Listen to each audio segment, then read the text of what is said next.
Viernes 25 de julio, qué bueno que nos acompaña. Bienvenidos a Noticiero Hecho. Buenos días, junto a Lorena Mengíbar, junto a Carolina Báez en la producción, el staff número 1 y alguien del staff número 2 que está por acá también. Le damos la bienvenida a Carlos Artigo, un servidor. ¿Cómo estás, Lorena? ¿Qué tal? Muy bien, Carlos. Buenos días. Como siempre, es un gusto saludarles y madrugar junto a ustedes. Gracias por estar pendientes de la señal de Canal 12 y también de las redes sociales. Recuerden, en Facebook nos encuentra como Noticiero Hechos Más. Tenemos titulares, Lorena. Veamos.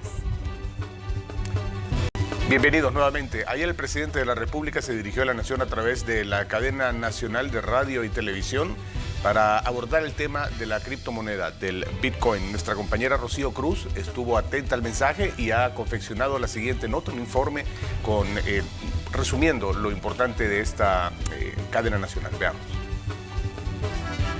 Salarios, pensiones y cuentas bancarias seguirán siendo en dólares, aunque el próximo 7 de septiembre entra en vigencia la ley del Bitcoin en el país. Así lo explicó el presidente de la República, quien además dijo que el uso de esta criptomoneda no será obligatorio. Aquí nadie estará obligado a recibir Bitcoin si no quiere. El Bitcoin fluctúa en el mercado y sube de precio, puede bajar de precio en relación al dólar, por supuesto. Pero esto es voluntario. Si alguien quiere recibir Bitcoin o alguien quiere invertir en Bitcoin, es porque él así lo quiso. ¿Puede ganar dinero? Sí, puede ganar dinero. ¿Puede perder dinero? Sí, puede perder dinero. Como en toda inversión, eso es algo que alguien lo decide. Sobre este punto, el presidente aclaró que el artículo 7 de la ley, el cual establece que todo agente económico deberá aceptar Bitcoin cuando así se le sea ofrecido, se complementa con lo establecido en el artículo 8 y 12, que mandan al gobierno a generar los recursos para que la población cuente con la tecnología necesaria para utilizar esta moneda y exonera a otras personas. Alguien por algún motivo no tiene celular, no hay señal de internet, no sabe cómo funciona, no puede bajar el app, no ha capacitado a su personal, no está listo, queda excluido en el artículo 12. Pero el Estado va a promover la capacitación y los mecanismos necesarios para que la población pueda acceder a los beneficios de las transacciones en Bitcoin y por lo tanto el Estado va a mejorar la señal de internet, el Estado va a promover la accesibilidad a los aparatos, al app, etc. El mandatario, además, anunció la creación de una billetera electrónica, la cual se podrá encontrar bajo el nombre Chivo, y por su descarga, usted recibirá $30 en Bitcoin para que los utilice en lo que desee. Normalmente cuando recibe dinero puede escoger si quiere Bitcoins o no, pero esos $30 son para promover el uso del Bitcoin y para promover el uso del app y por lo tanto la gente, esta es la única ocasión en la que van a recibir Bitcoins y por lo tanto necesitamos que los comercios acepten los Bitcoins, aunque no los quieran recibir y los reciban en dólares, que por lo menos los acepten. Esta aplicación le ayudará a la población a hacer pagos, transferencias de dinero y recibir remesas, en la cual tendrá la opción de aceptar su dinero en Bitcoin o en dólares y podrán ser cambiados en un cajero automático. Si alguien recibe Bitcoin en su celular, los $30 que dé el Estado, y quiere ir a consumir a una farmacia, la farmacia está obligada a aceptar el pago, pero no está obligada a recibir los Bitcoins, sino que si quiere, la farmacia puede recibir su pago en dólares. Podrá depositar dólares o Bitcoin en tu wallet y sacar efectivo en cajeros o puntos afiliados. También explicó que esta aplicación funcionará con señal de internet y será a través de un call center o reconocimiento facial que usted podrá crear su cuenta. Esto para evitar cualquier tipo de estafa. Como dije hace un rato, con el número de teléfono y el DUI. Tiene reconocimiento facial o una verificación por call center para crear su cuenta. Esto es para darle seguridad a la población y que no hayan estafas o que de repente otra gente no utilice el DUI de otra persona. El mandatario mencionó que con la aplicación de esta ley buscan impulsar la economía del país y atraer más turistas. Este es un informe de Rocío Cruz para Noticiero Hechos. Muchas gracias, Rocío. Por cierto, les comentamos que Athena Bitcoin instaló su tercer cajero electrónico en El Salvador. Esta empresa dice que la meta podría ser distribuir hasta 1.500 según la demanda de uso que tengan a nivel nacional. Athena Bitcoin inauguró un nuevo cajero electrónico en El Salvador. Este estará ubicado en un centro comercial de antiguo Cuscatlán, convirtiéndose en el tercero instalado por esta empresa en el territorio nacional. Los representantes de Athena Bitcoin están conscientes que hay muchas personas que aún tienen dudas sobre la utilización de esta criptomoneda, por lo que dicen que es necesario que los cajeros electrónicos sean colocados en zonas estratégicas como centros comerciales, gasolineras, entre otros, para que los salvadoreños puedan tener acceso a interactuar y utilizar la billetera virtual. Y nada es más familiar para las personas que utilizan tarjetas bancarias y cajeros tradicionales. Usted puede caminar hasta nuestros cajeros Bitcoin, puede comprar Bitcoin, te toma unos minutos hacerlo y obtener efectivo. La gente común de a pie tiene desconocimiento. Bueno, las máquinas ayudan a que vean algo palpable. Acá estamos ubicando esta máquina en el shopping, donde mucha gente de El Salvador viene y puede ver y puede tener un primer contacto con, ok, esto es Bitcoin y así es como se compra y empezar a relacionarse con esta tecnología. Tras la aprobación de la ley que autoriza el Bitcoin como moneda de curso legal en el país, Athena dice que si la demanda de la población para utilizar el dinero virtual es grande, podría llegar a instalar hasta 1.500 cajeros electrónicos a nivel nacional. Como medida inicial vamos a traer unas cuantas decenas de máquinas, probar cómo es el modelo de negocio en El Salvador, que probablemente va a ser diferente que en Estados Unidos, y en base a eso ajustar lo que tengamos que ajustar y continuar. ¿La inversión a cuánto asciende? Más de $1 millón tenemos ya programado para El Salvador, pero pudiera ser bastante más.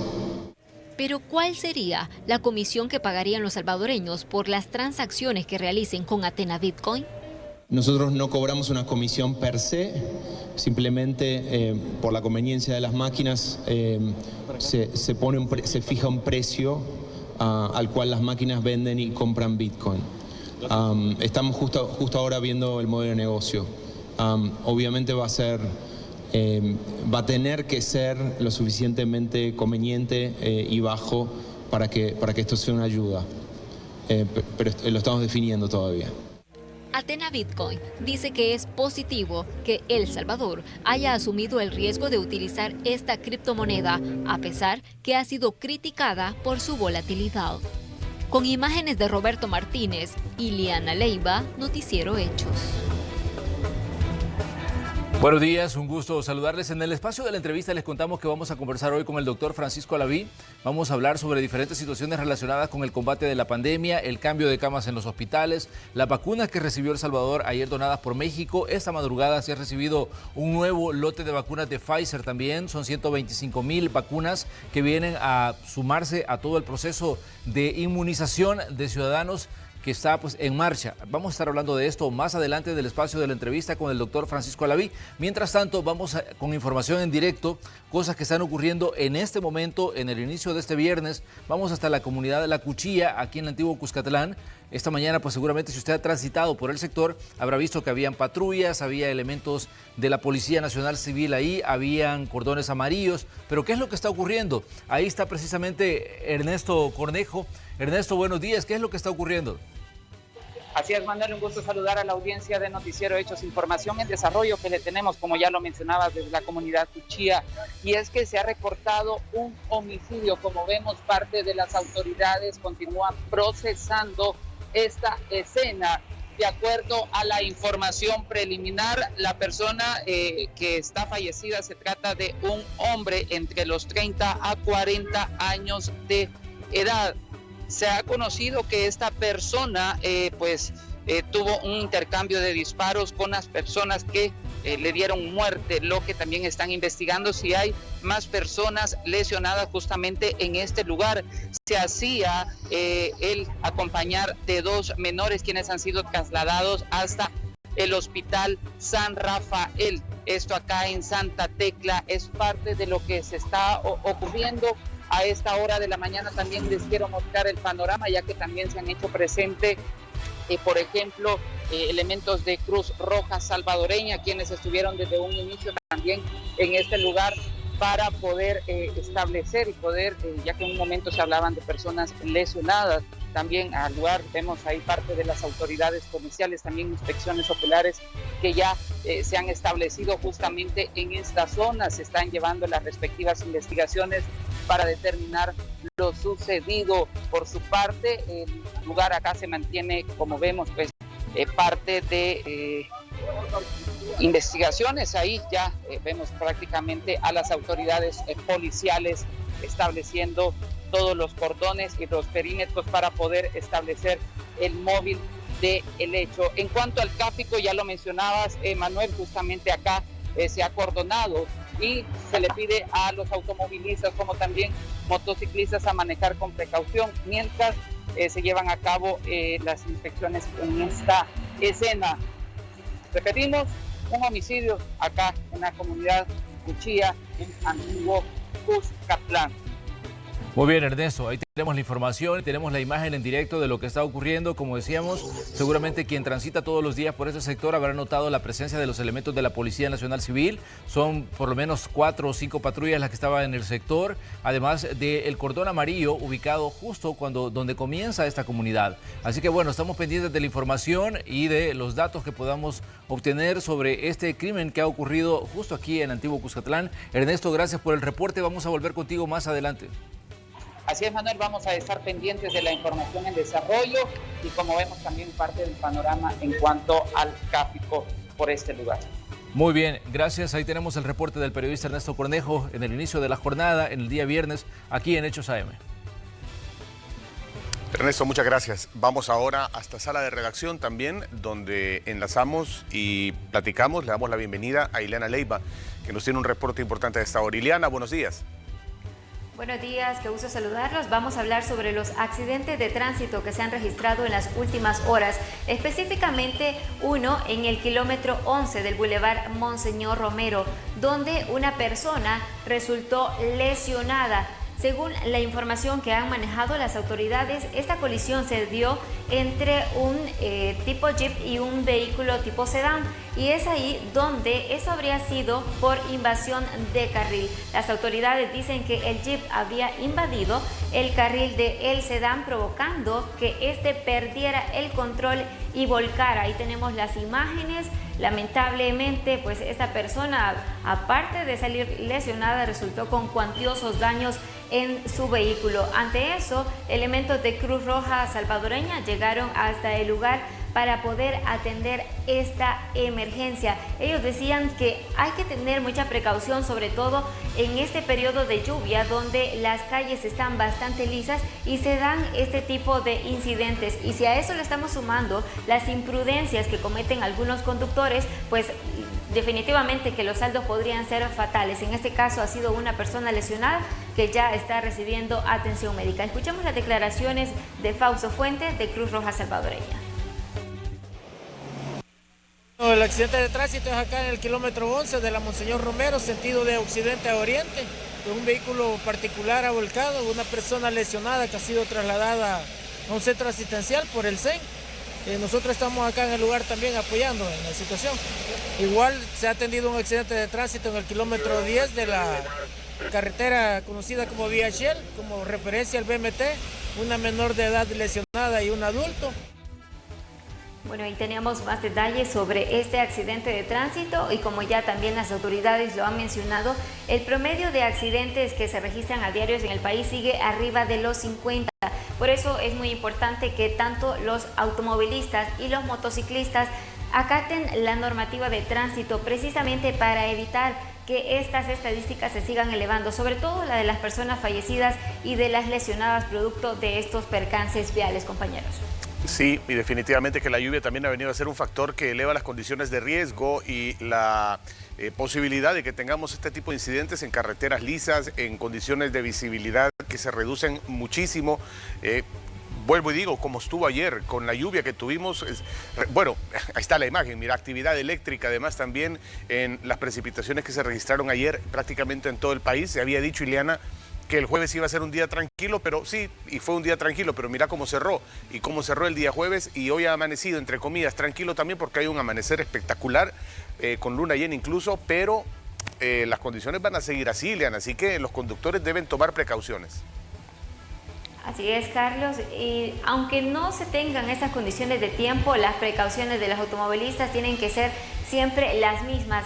No distraerse al volante, estar siempre enfocado en pues tener cuidado con el resto de los automovilistas y también que él pues tenga esa precaución de cuidar los altos, los semáforos, porque hay muchas personas que se han cruzado el semáforo en rojo y eso ha sido otra de las causas de los accidentes de tránsito, y esto pues sin duda que sigue pues dejando este tipo de percances viales. Y lo que tú mencionabas, esto se debe de redoblar prácticamente durante esta época lluviosa, porque hay más factores que pueden provocar que estos accidentes pues sigan incrementando, así que ya es pues cuestión de cada automovilista o motociclista acatar las recomendaciones que las autoridades brindan constantemente para evitar más tragedias viales.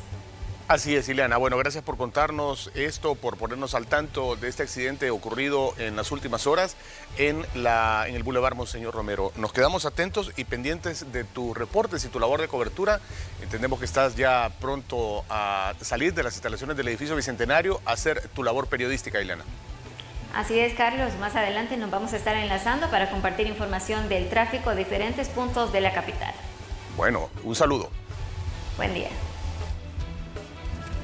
Ya son las 5 de la mañana con 47 minutos. También les comentamos con relación a este tema las lluvias de las últimas horas que dejaron estragos en varias zonas. Los puntos donde se acumuló agua fueron la calle Antigua a Tonacatepeque, el paso desnivel de la calle de Oro y frente al centro comercial de Soyapango.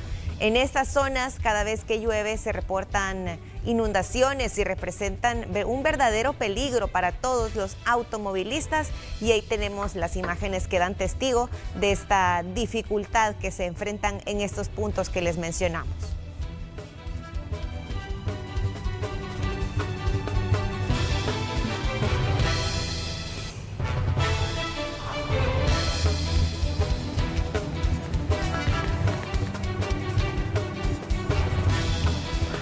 Estamos en el día viernes, comenzando la jornada. Vamos a continuar con el monitoreo del tráfico en diferentes puntos del país, en diferentes puntos de la ciudad capital, por donde usted transita habitualmente y que seguramente pues pensará si está congestionado o no. Es por eso que tenemos los reportes con los equipos de Noticiero Hechos. Julio Guevara está listo con la información a esta hora. Julio, buenos días. ¿Dónde te encuentras?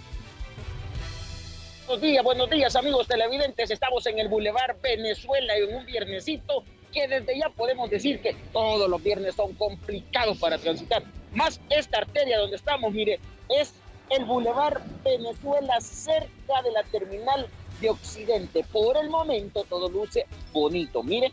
Luce, si usted va para la zona oriente del país, son los carriles que tiene a la izquierda de su pantalla, todo luce normal. De igual manera, los carriles que vienen para la zona occidente del país, que vienen de la zona oriente específicamente, que van para la zona occidente, mejor dicho, todo luce normal, las diferentes unidades de transporte colectivo circulando, los automovilistas particulares, no hay trabazón, como decimos a buen salvadoreño, pero eso es por el momento, no hay tráfico complicado. Más adelante usted sabe lo que siempre ocurre acá, y en horas de la tarde, Manuel, se pone complicado. ¿Saben por qué? Por la cantidad de autobuses que salen rumbo al interior del país. Recordemos que todos los viernes los empresarios sacan con menos tiempo las unidades por la demanda que hay, y entonces es ahí cuando la situación se complica. Déjame comentarte que de igual manera estamos en el final de la calle El Progreso, frente al Hospital Policlínico Roma del Instituto Salvadoreño del Seguro Social.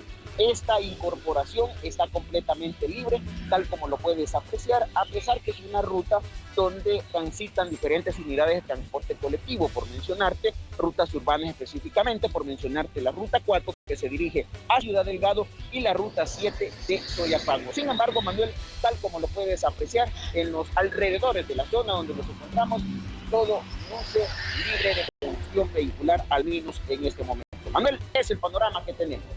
Gracias, Julio. Pues ahí tenemos la imagen también de lo que está ocurriendo en el Boulevard Venezuela, una de las rutas pues, importantes porque conecta con el Boulevard El Ejército. Toda la población que viene de Oriente y que transita por el Boulevard El Ejército ve como una opción el transitar por esta vía, el Boulevard Venezuela. Estamos en el viernes, ya decía Julio, el tráfico se tiende a complicar un poco, pero ahí tenemos la información, por lo menos comenzando la jornada, Julio, pues no hay mayor problema para circular. Vamos a volver contigo más adelante, Julio Guevara. Perfecto, Manuel. Feliz día. Feliz día para ti también. Cambiamos de información. Un nuevo lote de 100.800 vacunas contra el COVID-19 de la farmacéutica AstraZeneca llegó al país gracias a una donación del gobierno de México. De acuerdo con las autoridades de salud, estas servirán para continuar con el Plan Nacional de Inmunización, cuyas fases ya permiten la aplicación del fármaco para mayores de 30 años y con el cual se ha inmunizado en más de 1 millón de salvadoreños. Ha sido difícil la pandemia del COVID-19 a nivel internacional, pero cuando vemos estas muestras de humanismo, estas muestras de ayuda internacional, de cooperación entre las diferentes regiones, sabemos que se puede salir adelante de la pandemia y como bien lo dice el presidente, de esta salimos todos. Esta donación es una muestra clara y concreta de lo que podemos hacer en América Latina si nos unimos. México, congruente con sus posiciones en los diversos organismos, está siendo solidario con los demás países de la región. También les comentamos que el gobierno continuó con la distribución de las nuevas camas para los hospitales de la República, esta vez la zona central y paracentral del país. Esto como parte de la primera fase en la que se espera sustituir el 50% de las camas que se encuentran en mal estado. Dentro de 4 meses se cambiará el resto, ya que según las autoridades buscan brindar una mejor atención médica a los salvadoreños. Se le está dando la atención directa a la unidad del paciente, que es lo que representa, bueno, el lugar exacto donde está recibiendo su terapia médica, su terapia farmacológica, y que es donde la mayoría de salvadoreños que tienen una situación sanitaria pasan en un momento tan difícil como es estar en un momento ante una situación de una enfermedad. Y esto no solo ha sido en una parte de las camas y del insumo del medicamento, ha sido todo un proceso en el cual hemos visto que hay una transformación, hay un antes y después del sistema de salud, un sistema de salud que tenía muchas deficiencias y ahora un sistema de salud que va superando esas deficiencias. Aproximadamente de 120 días en lo que llega estos nuevos dispositivos y en los que se puede incrementar la llegada de ese 50% más que corresponde a la segunda fase de la estrategia. Muy bien, y para verificar la entrega de camas en centros asistenciales, el ministro de Obras Públicas, Romeo Rodríguez Herrera, se hizo presente en el Hospital Nacional de Nueva Concepción, esto allá en Chalatenango. Nuestro canal aliado en esa zona del país tiene un reporte. El ministro de Obras Públicas llegó al Hospital Nacional de Nueva Concepción para hacer la primera entrega de modernas camas hospitalarias como parte de la transformación del sistema de salud pública. Con el tema de la logística, del traslado de todas las camas hospitalarias a los diferentes hospitales, también nosotros hemos estado apoyando. Ustedes vieron cómo estaban los hospitales, que en algunos casos la gente incluso estaba en el suelo porque no tenía espacio para poder ser atendido. Es decir, los hospitales de nuestro país colapsaban cuando no había pandemia y ni tan siquiera se le daba la mínima atención en el pasado. Ahora eso ha ido cambiando. Y las pocas camas que habían en los hospitales también estaban totalmente deterioradas. Algunas no tenían ni tan siquiera rodos, ya tenían 40, 50 años y ni tan siquiera se habían reparado. Incluso en este lugar tenemos algunas camas que tenían 40 años, es decir, prácticamente desde que se construyó el hospital o desde que se habilitó el hospital, no se habían cambiado las camas hospitalarias. Entonces, esta es parte de la construcción de un nuevo país, de la visión del presidente Nayib Bukele para poder ir transformando y mejorando las condiciones de todos los salvadoreños. Este día se entregó el 50% del mobiliario al Hospital de Nueva Concepción, respectivamente ensamblado por el equipo de apoyo de centros penales y Ministerio de Obras Públicas. De hecho, hoy vamos a hacer el cambio de camas en los 2 hospitales de Chalatenango.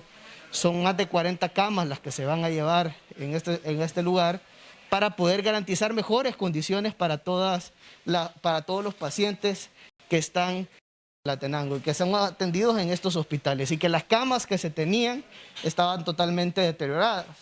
Entonces se va a hacer ese recambio de camas como parte de todos estos trabajos que se están realizando. Centros Penales ha puesto a disposición más de 400 reos. Nosotros como Ministerio de Obras Públicas tenemos más de 90 personas que están armando las camas en los diferentes hospitales y haciendo todo este trabajo de manera articulada para poder beneficiar a todos los salvadoreños que vienen a los hospitales. Las camas adquiridas reúnen todas las condiciones para atender a los pacientes. Cuenta con 3 variaciones que permiten la movilización según prescripciones médicas. Bueno, ya tenemos una imagen previa, pues no, eran manuales. Manuales significa que teníamos que hacer esfuerzo, algunas veces muchísimo esfuerzo por pacientes que son obesos, mucho movimiento. Ahora no, esto se facilita con las nuevas, con esta nueva tecnología que son eléctricas. No, hay algunas que no tienen rodos, teníamos que moverlas con mayor dificultad, ¿verdad? Todo eso nos imposibilitaba en alguna manera darle una calidad más de atención al paciente. Algo no digno, ahora es digno. Posterior a la entrega en Nueva Concepción, el equipo se movilizó hasta el Hospital Dr. Luis Edmundo Vázquez de Chalatenango, donde se instalaron un aproximado de 50 camas en la primera fase. Según el gobierno del presidente Nayib Bukele, el objetivo es transformar todo el sistema nacional de salud, invirtiendo en infraestructura y equipos médicos en todos los hospitales nacionales y en las unidades de salud del país. Con imágenes de Kevin Hércules para CN Noticias, Esmeralda Alas. Agradecemos a Esmeralda Alas por este informe desde Chalatenango. Vamos a enfocarnos ahora en lo que sucede en los datos que se han actualizado en la página oficial del COVID-19, donde podemos observar pues esta cifra que actualmente está constantemente cambiándose y actualizándose. 77.484 casos de personas que se han reportado en la totalidad del periodo de pandemia, de los cuales 3.525 se encuentran activos estos casos. Y bueno, tenemos también el resumen de los casos del 24 de junio de 2021, actualizados nada más con 5 personas que han fallecido a causa del COVID-19. Y bueno, ahí tenemos la cifra de los contagios locales, los importados varados, y pues ahí observamos incluso la cantidad de pruebas de COVID que se han realizado hasta esta fecha. Y hablando también del COVID-19, la cantidad de personas que han sido vacunadas, Carlos. Sí, ahí tenemos entonces, está pendiente el número de contagios, ¿verdad? Diarios. Que es muy importante porque es el que nos da la tendencia de cómo estamos, si se ha aumentado o no. Mantuvimos un tiempo entre 130 y 170 diarios, pero esto se disparó recientemente. Ya tendremos oportunidad de revisarlo más tarde, a ver si está actualizado para tener esta tendencia. Aunque si hacemos un scroll, si hacemos hacia abajo un desplazamiento, vamos a ver los de los días anteriores y ya podemos ir viendo la línea de gráficos que siempre pues, nos gustaba compartir. Ahí exactamente, muchas gracias, por ahí estamos. A ver, el último registro que tenemos es de cuánto, Misco Pinto, ¿dónde estás? No alcanzo a ver, dame chance. 191, mira. Sí, 191. Y si nos venimos al 9 de mayo, ¿sí? Vamos a ver el punto más bajo. Bueno, no, llegamos a estar incluso, pero esto fue en septiembre del año pasado, estamos hablando de este año, y venite el 9 de mayo, por ahí vas, ya estás en el 16 de mayo, ¿sí? Ahí está, nos manteníamos, mira, 126, 134, y le haciendo hacia al lado, para que los amigos televidentes vayan viendo cómo nos manteníamos en esa cifra, 137, y aquí está, el pico. Ojalá comience a descender, muchas gracias. Ese es el promedio más o menos, 150, y ahora pues hemos comenzado a subir. El último número que tenemos ya casi se acerca a los 200 diarios, así que mucho cuidado con este número. Ahí está la actualización de los datos con relación a los casos de COVID-19 en nuestro país. Por favor, tengan mucha precaución. Bien, y estos datos los vamos a analizar también en el espacio de la entrevista en la que va a estar con nosotros el ministro de Salud, el doctor Francisco Alaví. Vamos a hablar de esto también y sobre los lotes de vacunas, también cómo está la ocupación hospitalaria, cuándo estamos avanzando ya casi al cierre del mes de junio. Y vamos a conocer pues cómo va el tema de la pandemia, pero esto cuando lleguemos al espacio de la entrevista. Pero mientras tanto vamos a una pausa comercial y tenemos pues esa hermosa panorámica que nos regala el amanecer en este viernes y que estamos viendo pues definitivamente pues admirados porque es una panorámica que nos muestra algo diferente en el inicio del día. Así que con esta bella imagen nos vamos a la pausa, ya venimos con más de Hechos AM en el día viernes.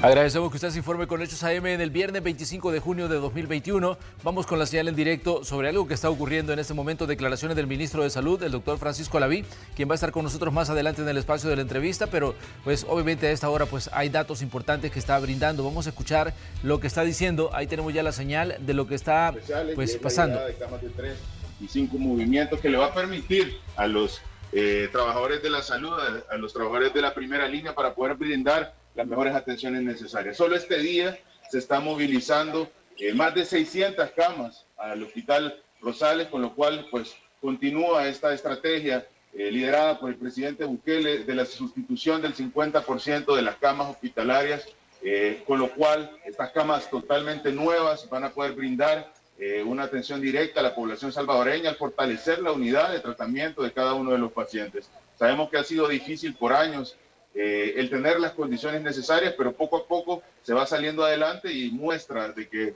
el avance del sistema de salud se está teniendo, pues es lo que estamos viendo cada semana que pasa en el país, en la cual vemos algo nuevo para el sistema de salud, algo nuevo para el tratamiento de alguna enfermedad de salud pública que está sucediendo. Este día, gracias al esfuerzo y a la colaboración de todas las instituciones, como ustedes pueden ver, esto siempre ha sido un trabajo en equipo y que ha sido la característica que nos permite salir adelante en situaciones adversas.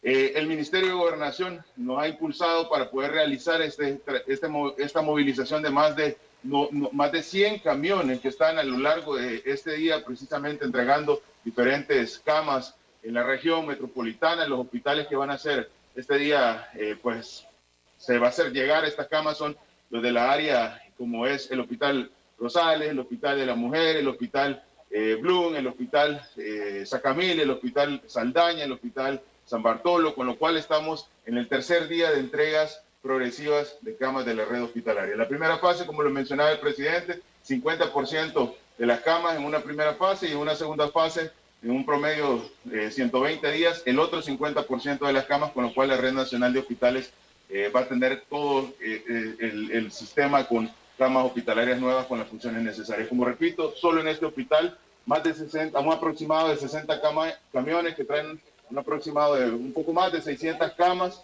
con aproximadamente también 300 mesas puente y una serie de accesorios que conlleva el instalar una unidad para el paciente, y lo cual nos va a permitir que se tengan las condiciones.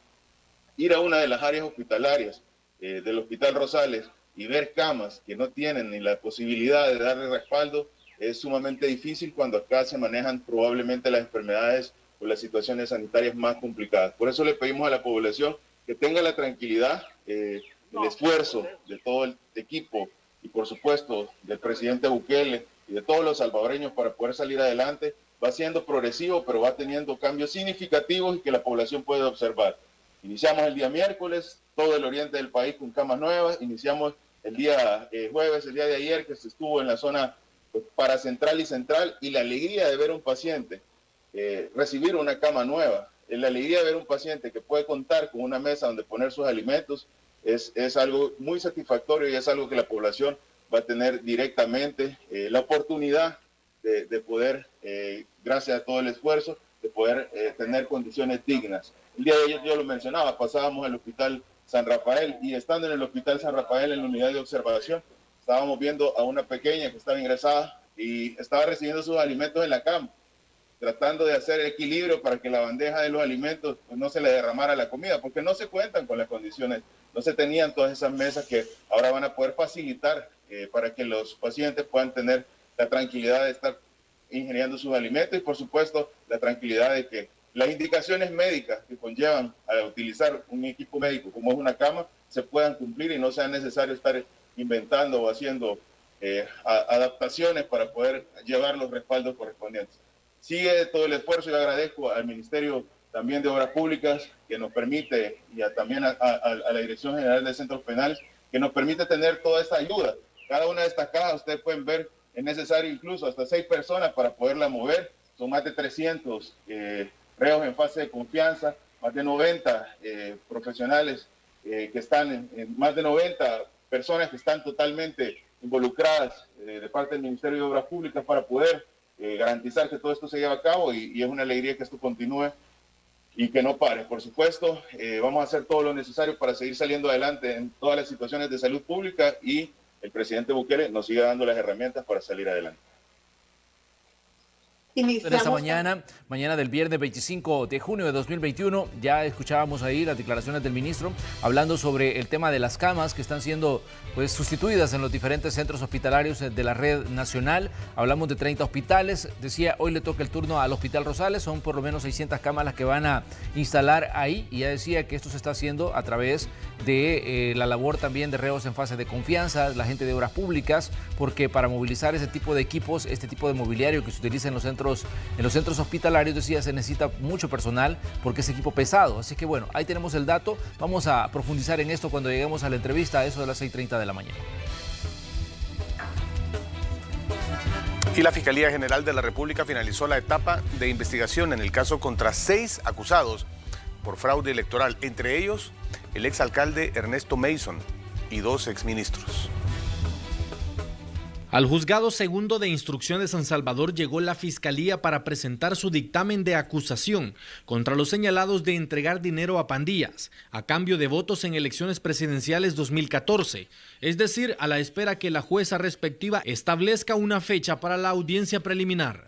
Sí, efectivamente, Fiscalía solicitó una audiencia especial de revisión de medidas en este caso, la cual se ha suspendido, se nos ha notificado por parte del juzgado, debido a que uno de los imputados ha interpuesto un recurso y por el efecto suspensivo del mismo se resolverá por la señora jueza y se nos notificará. Es un recurso de revocatoria respecto de la decisión tomada por la jueza segunda de instrucción, que es la que conoce el caso, valorando que no debe realizarse la audiencia especial de revisión de medidas. En ese sentido, la jueza deberá de resolver la petición y decidir si es procedente y reprogramar la misma o si no es procedente. El recurso de revocatoria fue presentado por el imputado Benito Antonio Lara Fernández. En este caso, algunos implicados pedían beneficiar al FMLN para dichas elecciones presidenciales, como Aristides Valencia, exministro de Gobernación, y Benito Lara, exministro de Justicia y Seguridad Pública. También está acusado Wilson Alvarado, quien fungía como enlace entre estos y las pandillas en el año 2013. En el caso de Valencia, la Fiscalía confirmó que abandonó el país recientemente y está considerado como prófugo de la justicia. Se tiene conocimiento que el señor Aristides Valencia se encuentra fuera del país.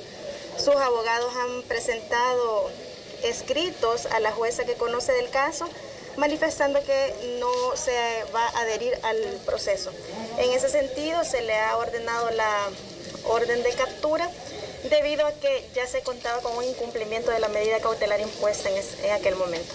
El resto de implicados están acusados por ofrecer dinero a las pandillas a cambio de apoyar al partido Arena en las mismas elecciones. Se trata de Ernesto Mason, Paolo Luers y Raúl Mijango. En su momento fue acusado también el exalcalde de Ilopango, Salvador Ruano, pero falleció en el año 2017. Néstor Hernández, Noticiero Hechos.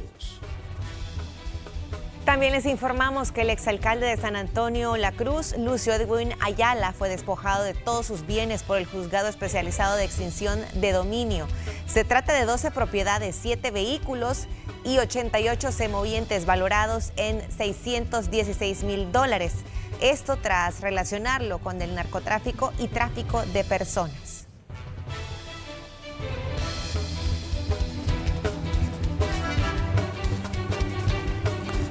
Avanzando en la mañana del viernes, a esta hora tenemos un nuevo reporte del periodista Julio Guevara. Julio, ¿dónde te encuentras a esta hora? Ya nos reportabas el Boulevard Venezuela, ahora pues vamos a otro punto contigo. Así es, Manuel, ahora estamos en pleno corazón de la capital salvadoreña, en la avenida Cuscatlán, frente a la impresionante Catedral Metropolitana. Mira, aquí tráfico es poquito, pero sí cabe destacar, vale mencionar, la cantidad de personas que transitan acá. ¿Por qué razón? Porque en los alrededores hay pequeñas terminales de microbuses que vienen de diferentes municipios del departamento de La Paz específicamente.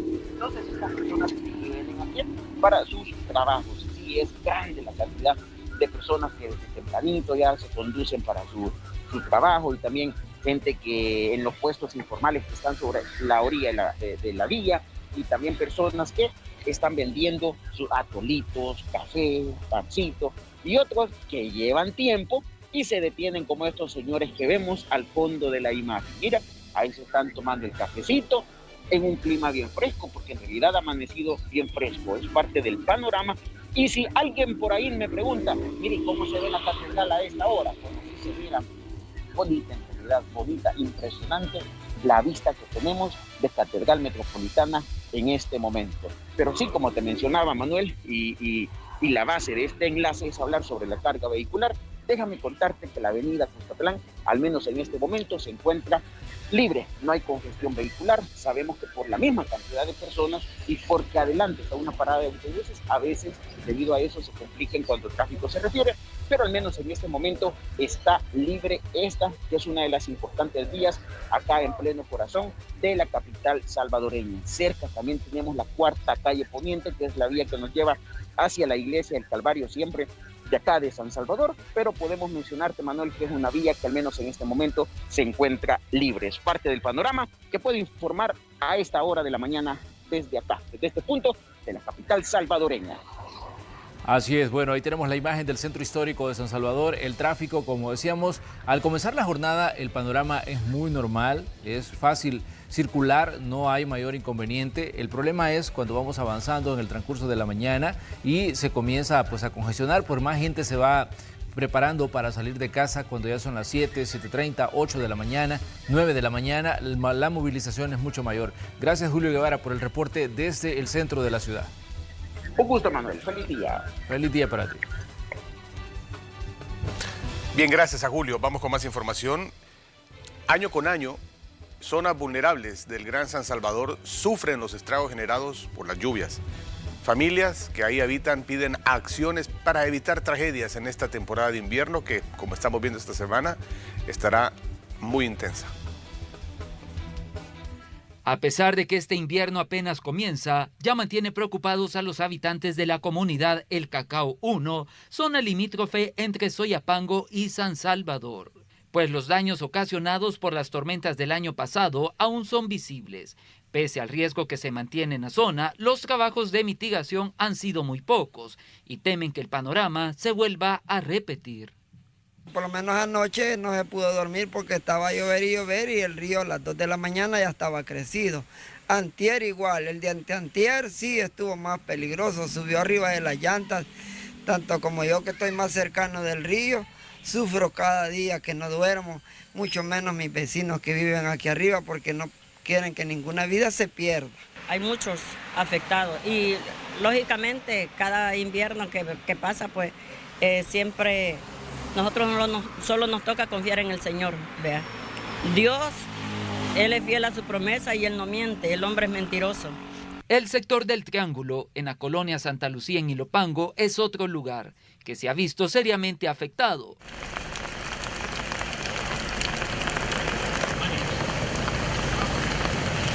Pues las calles que pasan por la zona se convierten en río, afectando a las viviendas, al punto que a las personas se les ha tenido que evacuar hasta en lancha. De acuerdo a los afectados, la falta de mantenimiento en las tuberías de aguas negras está provocando esta situación. Sumado a eso, la acumulación de basura. Que las tuberías ya no alcanzan a recoger el agua de todas estas colonias que han hecho. Este problema dicen que viene desde allá por el cementerio de las colinas. Para decirle que yo he llegado al extremo de 400 miligramos de azúcar, porque cada vez que viene una tormenta, yo me pongo mal. Bien tremendo, pues la verdad es que las tuberías ya colapsaron y ya necesitan pues un cambio de tubería. Misma preocupación mantienen los habitantes de la colonia Málaga en San Salvador.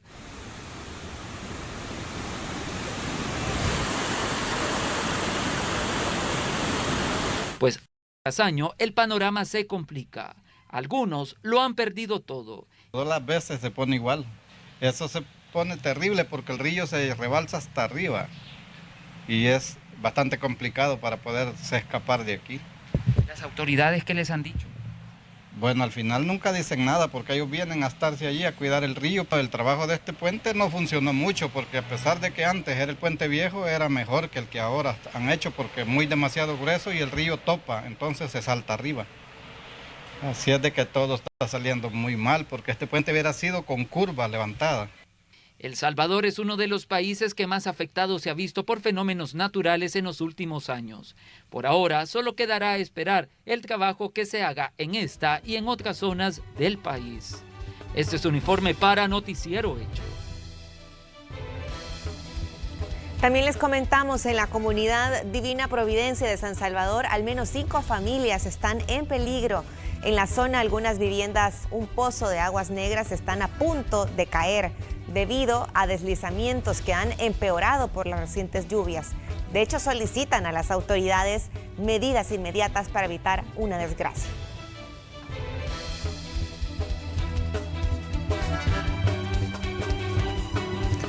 Bien, y vamos a hablar de ese tema. Evitar inundaciones por la acumulación de basura fue el objeto de una campaña de limpieza en Usulután, allá en el oriente del país. Así se encuentra la quebrada Los Pinos, en Usulután, cada vez que llueve.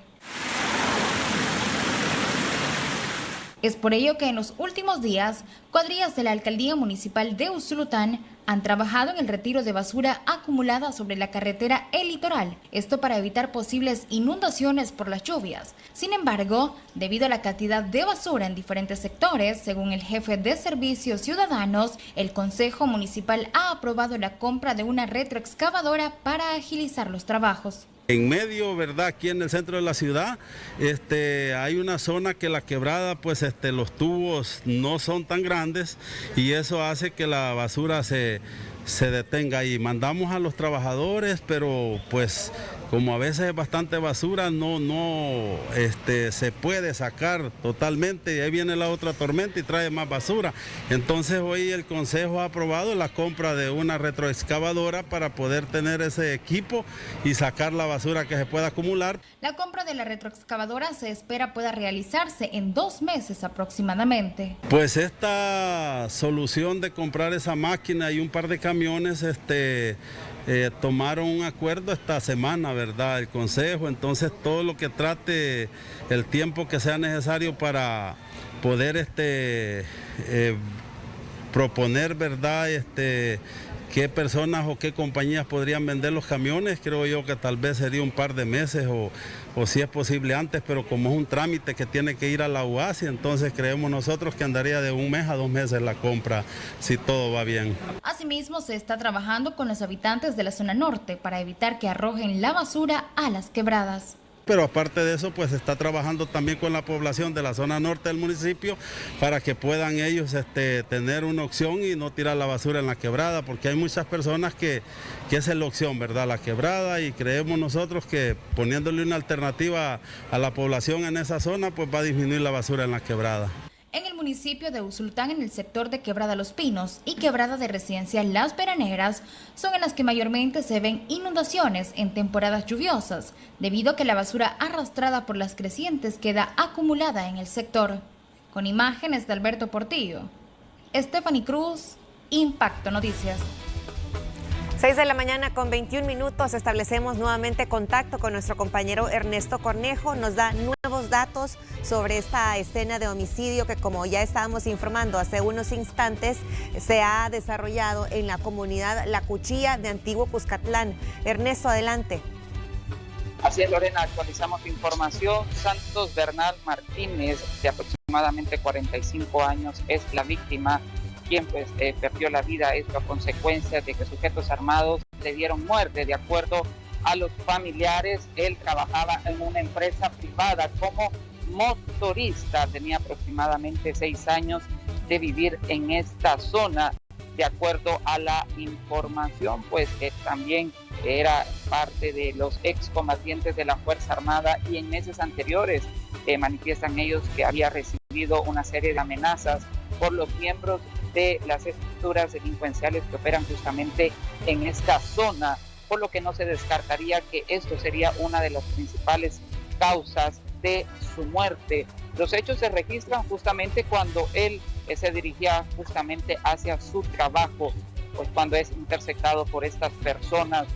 Logramos observar que son aproximadamente 14 las vainillas de armas de fuego las que se han encontrado, entre evidencias también por lo que las autoridades como inspecciones oculares de la PNC ya se encuentran en la zona, como logramos observar ahí parte del panorama que se tiene justamente acá en esta comunidad. También se está realizando una serie de monitoreo en todos los contornos para descartar de que justamente estas personas que cometieron los hechos o los que participaron estarían ocultándose, por lo que se mantiene un alto operativo, justamente lo que usted tiene en sus pantallas.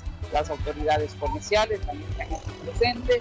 Ya vemos parte del panorama que se tiene a esta hora. Es información que les tenemos en desarrollo y que se las estaremos ampliando en nuestras próximas emisiones de Noticiero Hechos. Vamos a estar pendientes entonces de las investigaciones que resulten de las acciones que está desarrollando la Policía Nacional Civil y que también se encuentren a los responsables de este hecho de violencia. Importante también reiterar, Ernesto, si de alguna forma se está afectando la circulación de los vehículos en los alrededores de la comunidad, para que también la población lo tome en cuenta.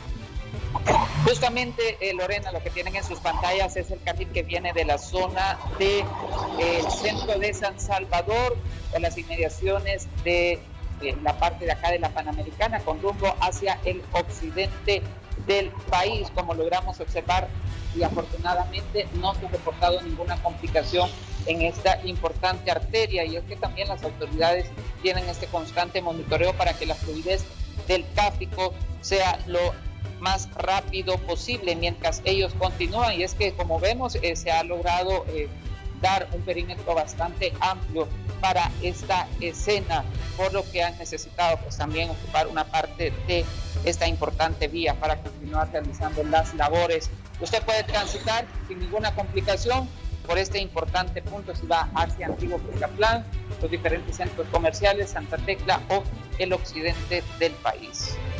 De acuerdo, Ernesto, muchas gracias entonces por esta información. Le estamos dando seguimiento a esta escena de homicidio, reiteramos, en la comunidad de La Cuchilla, en Antiguo Cuscatlán. Usted seguramente ya se habrá ubicado el punto específico de la carretera Panamericana, donde les estamos mostrando en vivo estas imágenes, el desarrollo también de un operativo que busca dar investigación a este caso. Ernesto, muchas gracias. Así es, Lorena, vamos a estar pendientes del desarrollo de esta información. Buenos días. Buenos días.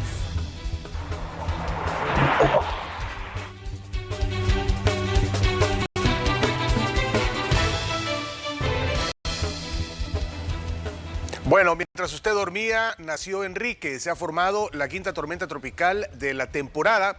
Esto en el Océano Atlántico. Sí, no digo Quique, saludo para nuestro estimado Quique en cabina, pero esta se llama Enrique también y es la que se está aquí. Mire cómo está Enrique. Vamos a hacerlo amplio, mi estimado Carlitos. Lo ampliamos y aquí lo tenemos. Ya es tormenta tropical Enrique con una proyección hacia el oeste. Se espera que se vaya desplazando hacia el norte también.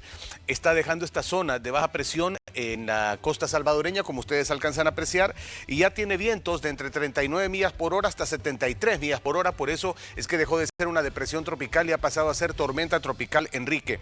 ¿Cuál es el desplazamiento que va a tener Enrique? Se espera que entre este día y miércoles esté en toda esta zona. Es decir, no avanzará porque va relativamente, el desplazamiento que lleva es lento.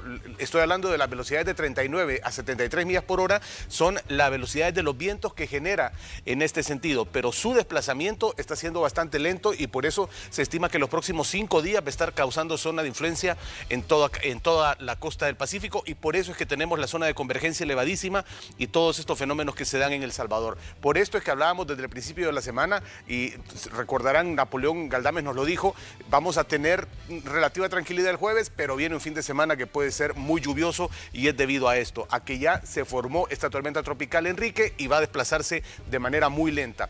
Por eso vamos a tener las probabilidades de lluvias instaladas. En el Atlántico, afortunadamente, todavía no tenemos ningún fenómeno del cual hablarle. Se observa con mucho cuidado lo que sucede ahí arriba de las Guyanas, pero aquí en nuestro país, ya cuando lo ampliamos antes de pasar al gráfico, vamos a ver los colores amarillo, rojo, mucha lluvia en este sector, afortunadamente no en nuestro país, donde tenemos nada más incremento de los vientos también y precipitaciones leves desorganizadas en la zona costera en la parte norte.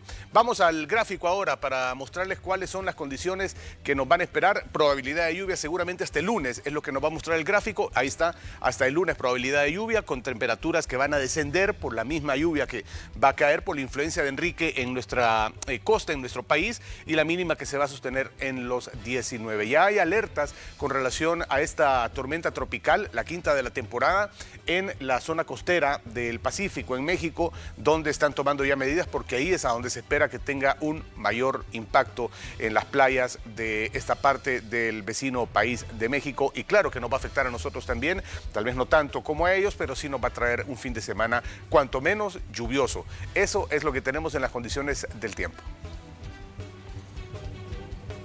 Muy bien, vamos a hacer un repaso rápido por algunos hechos también que son noticia en esta mañana de viernes y comenzamos. La policía incautó 4 armas largas y 2 pistolas a una persona identificada como David Ernesto Bermúdez Martínez, alias Quisquilluelo, quien fue detenido por el delito de extorsión en Corinto, allá en el departamento de Morazán.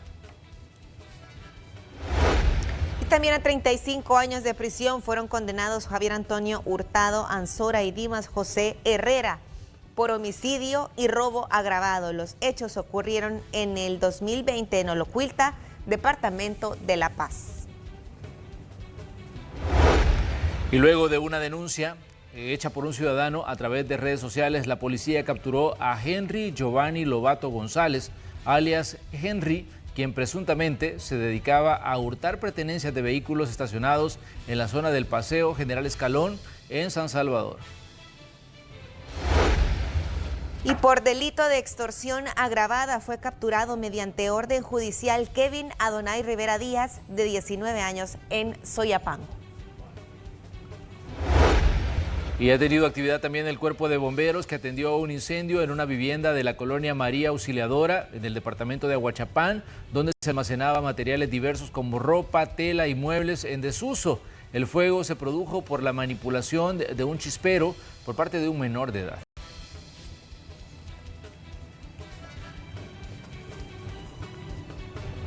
Seis de la mañana con 30 minutos. Continuamos compartiendo información de mucha utilidad para ustedes, monitoreando también el tráfico vehicular y en este caso con nuestra compañera Ileana Leiva, que nos comenta a continuación. Ileana, adelante.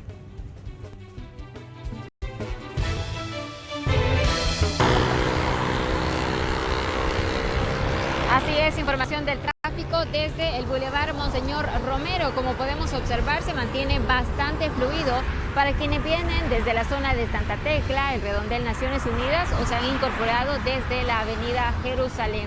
También recordemos que muchos de ellos vienen del occidente del país y van rumbo hacia San Salvador, incorporándose hacia la zona del Boulevard Los Próceres, donde ahí sí ya hay un poco más de carga vehicular, pero que por el momento no es tan pesada como se tiene a eso de las 7:30 de la mañana. En el carril contrario vemos que el panorama es bastante similar para quienes vienen desde la zona del Monumento Bienvenido a Casa, el Árbol de la Paz, el Boulevard Los Próceres, y se han incorporado hasta este sector buscando llegar hasta Santa Tecla, entre otros puntos del país.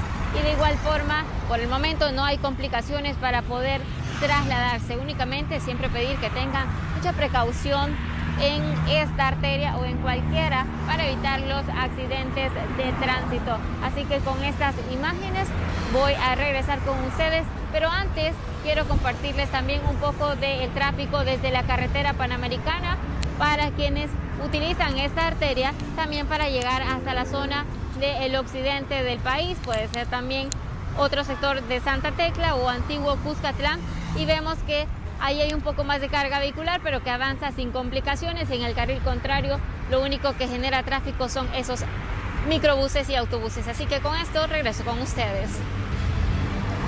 Gracias por ese reporte de tráfico hacia el Boulevard Monseñor Romero y este tramo de la carretera panamericana que nos estabas mostrando.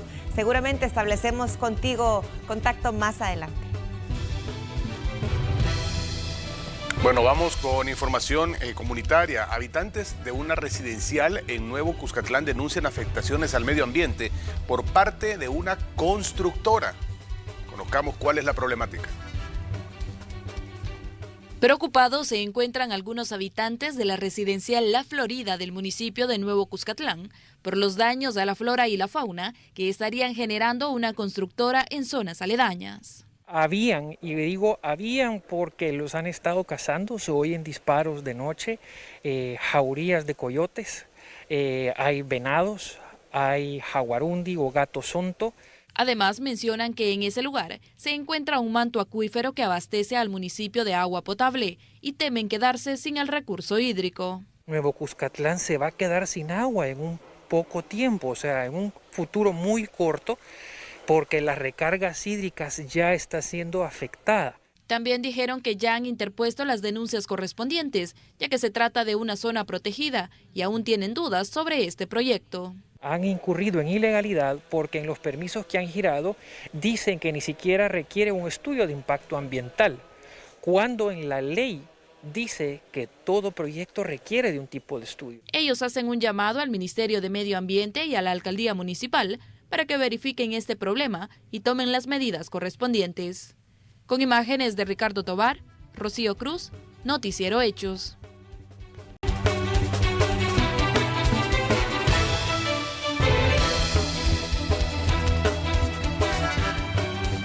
Bien, gracias por continuar con nosotros. Ya en breve estará nuestro compañero Manuel Burgos con el ministro de Salud en la entrevista de este viernes, pero antes tenemos más información. Sí, queremos que conozca el caso de una madre que solicita ayuda para poder traer al país el cadáver de su hijo que falleció en un accidente de tránsito en los Estados Unidos. Ella es doña Laura Rivera, madre de Elvis Rivera, un joven que hace 2 años partió rumbo a Estados Unidos de manera ilegal en busca del sueño americano. Después de un largo viaje, llegó al país del norte, pero ese sueño se vio truncado el pasado 11 de junio, cuando perdió la vida en un fatal accidente. Prestó el dinero con el propósito de irse, porque yo vivo aquí en esta champita, y él me dijo que iba con el propósito de ver si me hacía mi ranchito para poder vivir. Yo no lo quería dejar ir, porque a una madre le duele cuando un hijo se le va. Pero él me dijo, no mamá, aquí no se hace nada, me voy con el propósito de hacerte una casita. Solo Diosito sabrá cómo llevará las cosas. Ella mismo no le concedió. La última vez que Elvis se comunicó con su familia fue el 10 de junio, un día antes de su muerte, y fue el patrón del joven en Wisconsin quien comunicó lo sucedido a la familia. No, el patrón de él nos habló de que pues mi hijo había tenido un accidente y que estaba tirado en el suelo. Eso es lo que él nos dijo nada más. La abuela recuerda a Elvis como un joven trabajador que desde muy pequeño llevó alimentos a la casa y ahora desde Estados Unidos se había convertido en el soporte de la familia. A comer voy, ahí me estoy cortando de él y lo sueño. Y él fue muy como que hubiera sido hijo conmigo. Una vez, de lo que había trabajado allá, me regaló una costala de maíz y dijo a la mamita, me dijo, usted solo, yo lo voy a ayudar. Ahora, con todo el dolor de su alma, esta familia busca repatriar el cuerpo de Elvis desde Wisconsin, Estados Unidos, para brindarle cristiana sepultura en el Salitre, municipio de Tejutla. No me da hambre, no me da sueño. Y yo digo pues que primero, Diosito lindo, que mi hijo viniera aquí a El Salvador para poder enterrarlo y velarlo. Aunque sea con pobreza, pero yo digo que hay que irlo a enterrar para poderlo ir a enflorar aquí a El Salvador. Así que yo les pido a muchas personas de su buen corazón que me ayuden. La familia asegura que ya acudieron a Cancillería en busca de apoyo, pero que aún no reciben respuesta de las autoridades. Solo Cancillería, y fui yo a Cancillería a pedir ayuda, que si por favor me pueden ayudar. Y no lo han dado respuesta de nada, de lo que más enferma me tiene a mí también. Y le pido al señor presidente que por favor me ayude para poderlo traer acá a El Salvador. Si usted desea apoyarles, puede contactarlos al número telefónico 503-7944-8887. La meta de la familia es recaudar los $10,000 que costaría la repatriación del cuerpo de Elvis. Para CN Noticias, informó Nelson Cordero. Bueno, es un caso lleno de mucha tristeza, Carlos, y seguramente que también nos llama a la solidaridad. Esperamos que también esta familia pueda brindar cristiana sepultura a este joven que estaba luchando por sacarlos adelante. Sí, justo eso, un buen salvadoreño trabajando en Estados Unidos y que perece de esta manera. Bueno, vamos a pasar la página y damos ahora el momento de la bienvenida al invitado de Manuel Burgos en la entrevista, que estará con él en los próximos minutos. Estamos hablando del ministro de Salud, Francisco Alaví, y Manuel Burgos, que conduce a continuación los próximos minutos. Nosotros regresamos en un instante, Lorena. Veamos. Así es, llegamos al viernes, hoy es 25 de junio de 2021 y como lo veníamos anunciando desde que comenzamos el programa, hoy en el espacio de la entrevista, una conversación con el ministro de Salud, el doctor Francisco Alaví. ¿Qué cosas han ocurrido en las últimas horas relacionadas con el tema de la pandemia? La llegada de más vacunas, unas donadas por México, otras compradas por el gobierno. Pues esta madrugada la Secretaría de Comunicaciones de la Presidencia anunciaba que llegaba un lote de 125,000 vacunas más que vienen pues a sumarse al proceso de inmunización que está en plena marcha. Además, ya teníamos información en directo de las primeras actividades del ministro respecto a la sustitución de las camas en la red hospitalaria. Pero ponemos un poco más de contexto y luego pues comenzamos con la entrevista de hoy. El gobierno salvadoreño inició esta semana la distribución de nuevas camas hospitalarias para toda la red pública de salud en el país. Los primeros en recibirla fueron 9 recintos de la zona oriental. El pasado 21 de junio, el presidente de la República, Nayib Bukele, anunció el cambio del 100% de las camas hospitalarias sin especificar a cuánto ascendió la compra. Bukele señaló que esto se da porque no se han cambiado en los últimos 10 gobiernos, es decir, 50 años. En temas de salud también es importante mencionar que El Salvador recibió un donativo de 100.800 vacunas anti-COVID-19 de AstraZeneca de parte del gobierno de México. El embajador de México en El Salvador, Ricardo Cantú, detalló que los inmunizantes son parte de un esfuerzo binacional entre México y Argentina y la Fundación Carlos Slim para fabricar y envasar el fármaco.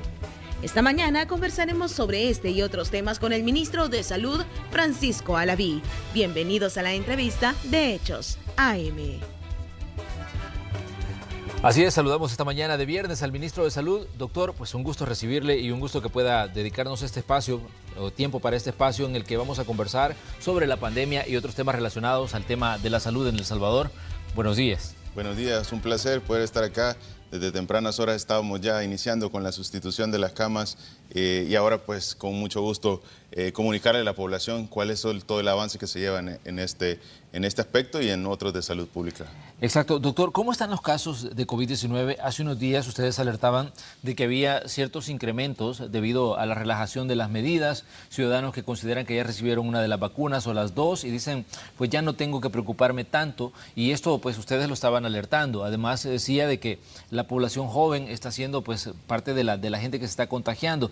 Tal vez usted nos puede dar un panorama más claro y decirle directamente al ciudadano que nos sintoniza en esta mañana de viernes, que tal vez tiene planes para el fin de semana, sobre lo que está ocurriendo con el tema del COVID-19, porque es claro de que el virus continúa circulando entre nosotros. Sí, hemos observado cómo ha habido un incremento de casos. Ese incremento de casos ha sido por conglomerados, lo estamos observando, pues nos salimos del rango de los 125 a los 170, llegamos a tener más de 200 casos confirmados por día. Ahora hemos observado una tendencia nuevamente que está con una disminución por poco periodo de tiempo. No sabemos si esa tendencia va a continuar o se va a estabilizar, pero lo importante es mencionar que para que no continúe este incremento de casos es muy importante el cumplir las medidas de bioseguridad.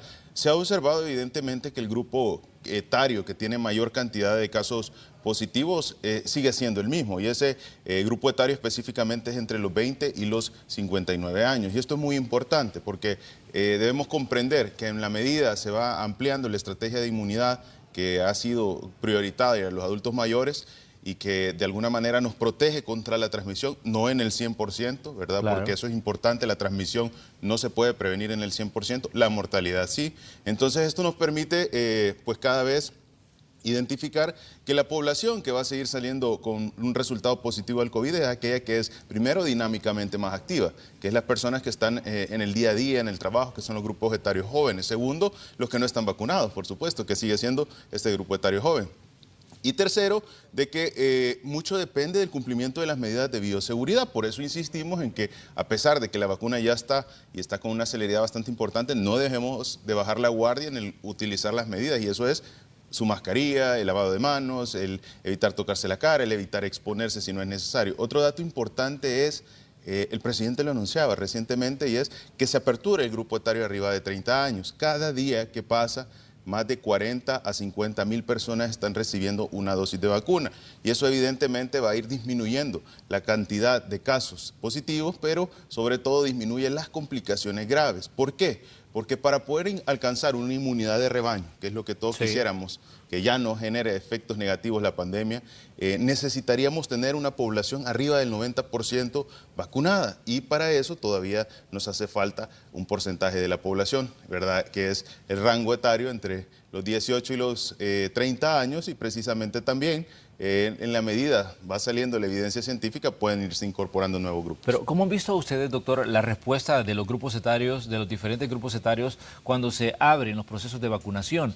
Porque sabemos que siempre hay gente que es un tanto escéptica, hay gente que dice, miren, no, yo no me voy a vacunar, no sé qué fármaco me van a poner, no sé qué efectos va a tener eso en mi organismo, y hay gente que dice, no, yo no creo que pase nada. Entonces, ¿cómo ha sido la reacción de la gente? Porque este es un punto importante. ¿Dónde han visto la mayor movilización a la hora que dijeron se abre el espacio para que la gente vaya a vacunarse? Usualmente siempre sucede que cuando se apertura un nuevo grupo etario, las primeras semanas de este nuevo grupo etario es una semana en la cual pues todos agendan su cita. Sí. Y eso es bien importante. En la medida va avanzando el periodo de tiempo, pues nosotros vamos observando una disminución de las afluencias, y eso corresponde a dos situaciones. La primera de ellas es que ya se lleva un avance en ese grupo etario, y la segunda de ellas es evidentemente que probablemente la cantidad o las características de los grupos etarios pueden ir teniendo papeles importantes.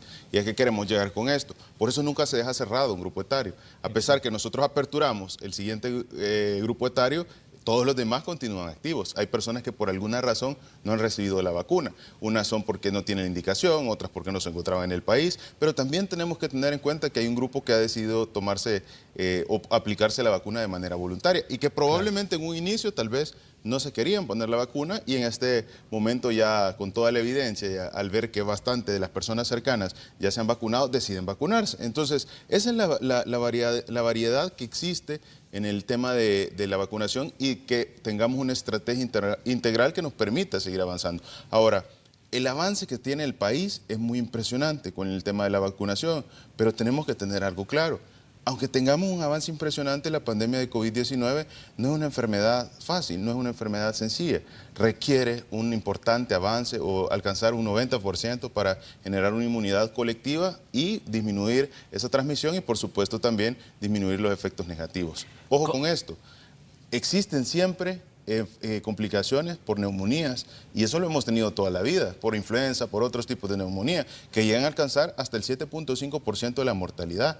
Eso quiere decir que usted debe de cuidarse independientemente, aunque toda la población esté vacunada, siempre van a haber grupos vulnerables, o aquellos grupos que son adultos mayores que en el desarrollo del año, si tienen un problema pulmonar, deben asistir oportunamente a consultar para disminuir las complicaciones que se observan a causa de una neumonía y de un problema pulmonar. Doctor, pero ¿cómo está la ocupación hospitalaria en este momento? Porque esta es una de las situaciones importantes. ¿Qué tanta gente requiere, por ejemplo, que se le conecte a un respirador? ¿Qué tanta gente tiene complicaciones y que amerita que se le ingrese en un centro asistencial por los efectos que pueda tener en determinado momento la COVID-19? Sí, es una pregunta muy importante. Hay espacio en el sistema de salud pública. El Hospital El Salvador está rondando una cantidad aproximada de 400 pacientes. Definitivamente esa variación puede estar pues entre 300, 500, antes observamos un poco menor cantidad, evidentemente estamos observando que se mantiene dentro del rango que veníamos visualizando, solo que se mantiene con una cantidad de 400 pacientes ingresados. Es un dato muy importante el conocer que no debemos confiarnos. Aún una persona que desarrolla el COVID, si consulta oportunamente, el pronóstico de esta enfermedad puede ser totalmente diferente.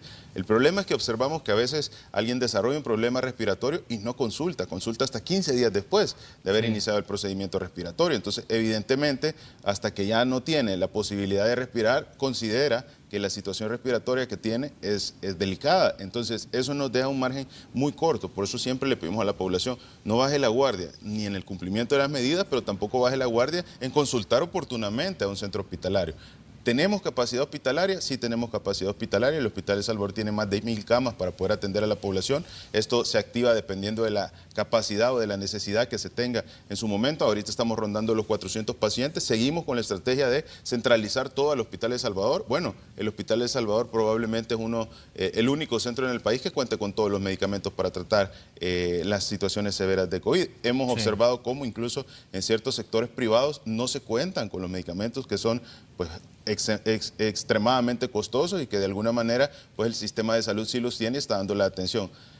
El COVID sigue generando efectos negativos a nivel mundial. Claro. Y países de todas las regiones siguen sufriendo, incluso países aquellos que de alguna manera han tenido un avance muy importante en la vacunación. Israel, por ejemplo.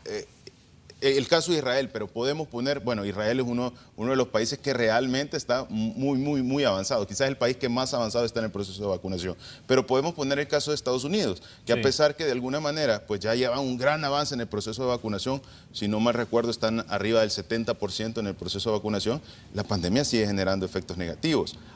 Eso no quiere decir que de alguna manera ya ellos ya sigan con la misma estrategia o planificación. A lo que quiero llegar es que eventualmente todos los salvadoreños debemos de cuidar nuestra salud y para eso debemos de ser muy prudentes en el cumplimiento de todas las medidas de bioseguridad cuando tenemos evidencia que países que ya están con un nivel sumamente avanzado de vacunación, pues evidentemente siguen teniendo complicaciones porque es una enfermedad que tiene esas características. Doctor, continúan surgiendo información respecto al tema de las cepas. ¿Qué cantidad de cepas se estiman están circulando en territorio salvadoreño? Porque escuchamos todos los días que la cepa Delta, la cepa Delta Plus, la de la India y una cantidad de cosas que realmente, y se habla, cada vez se dice y se menciona, por ejemplo, la cepa es más contagiosa, es mucho más peligrosa que las anteriores. Me imagino que ustedes como sistema de salud tienen una observación respecto al tema y también vigilan qué es lo que está pasando en El Salvador, que ya tiene pues movilidad de población que está entrando y saliendo por el aeropuerto y por otras vías, ¿no?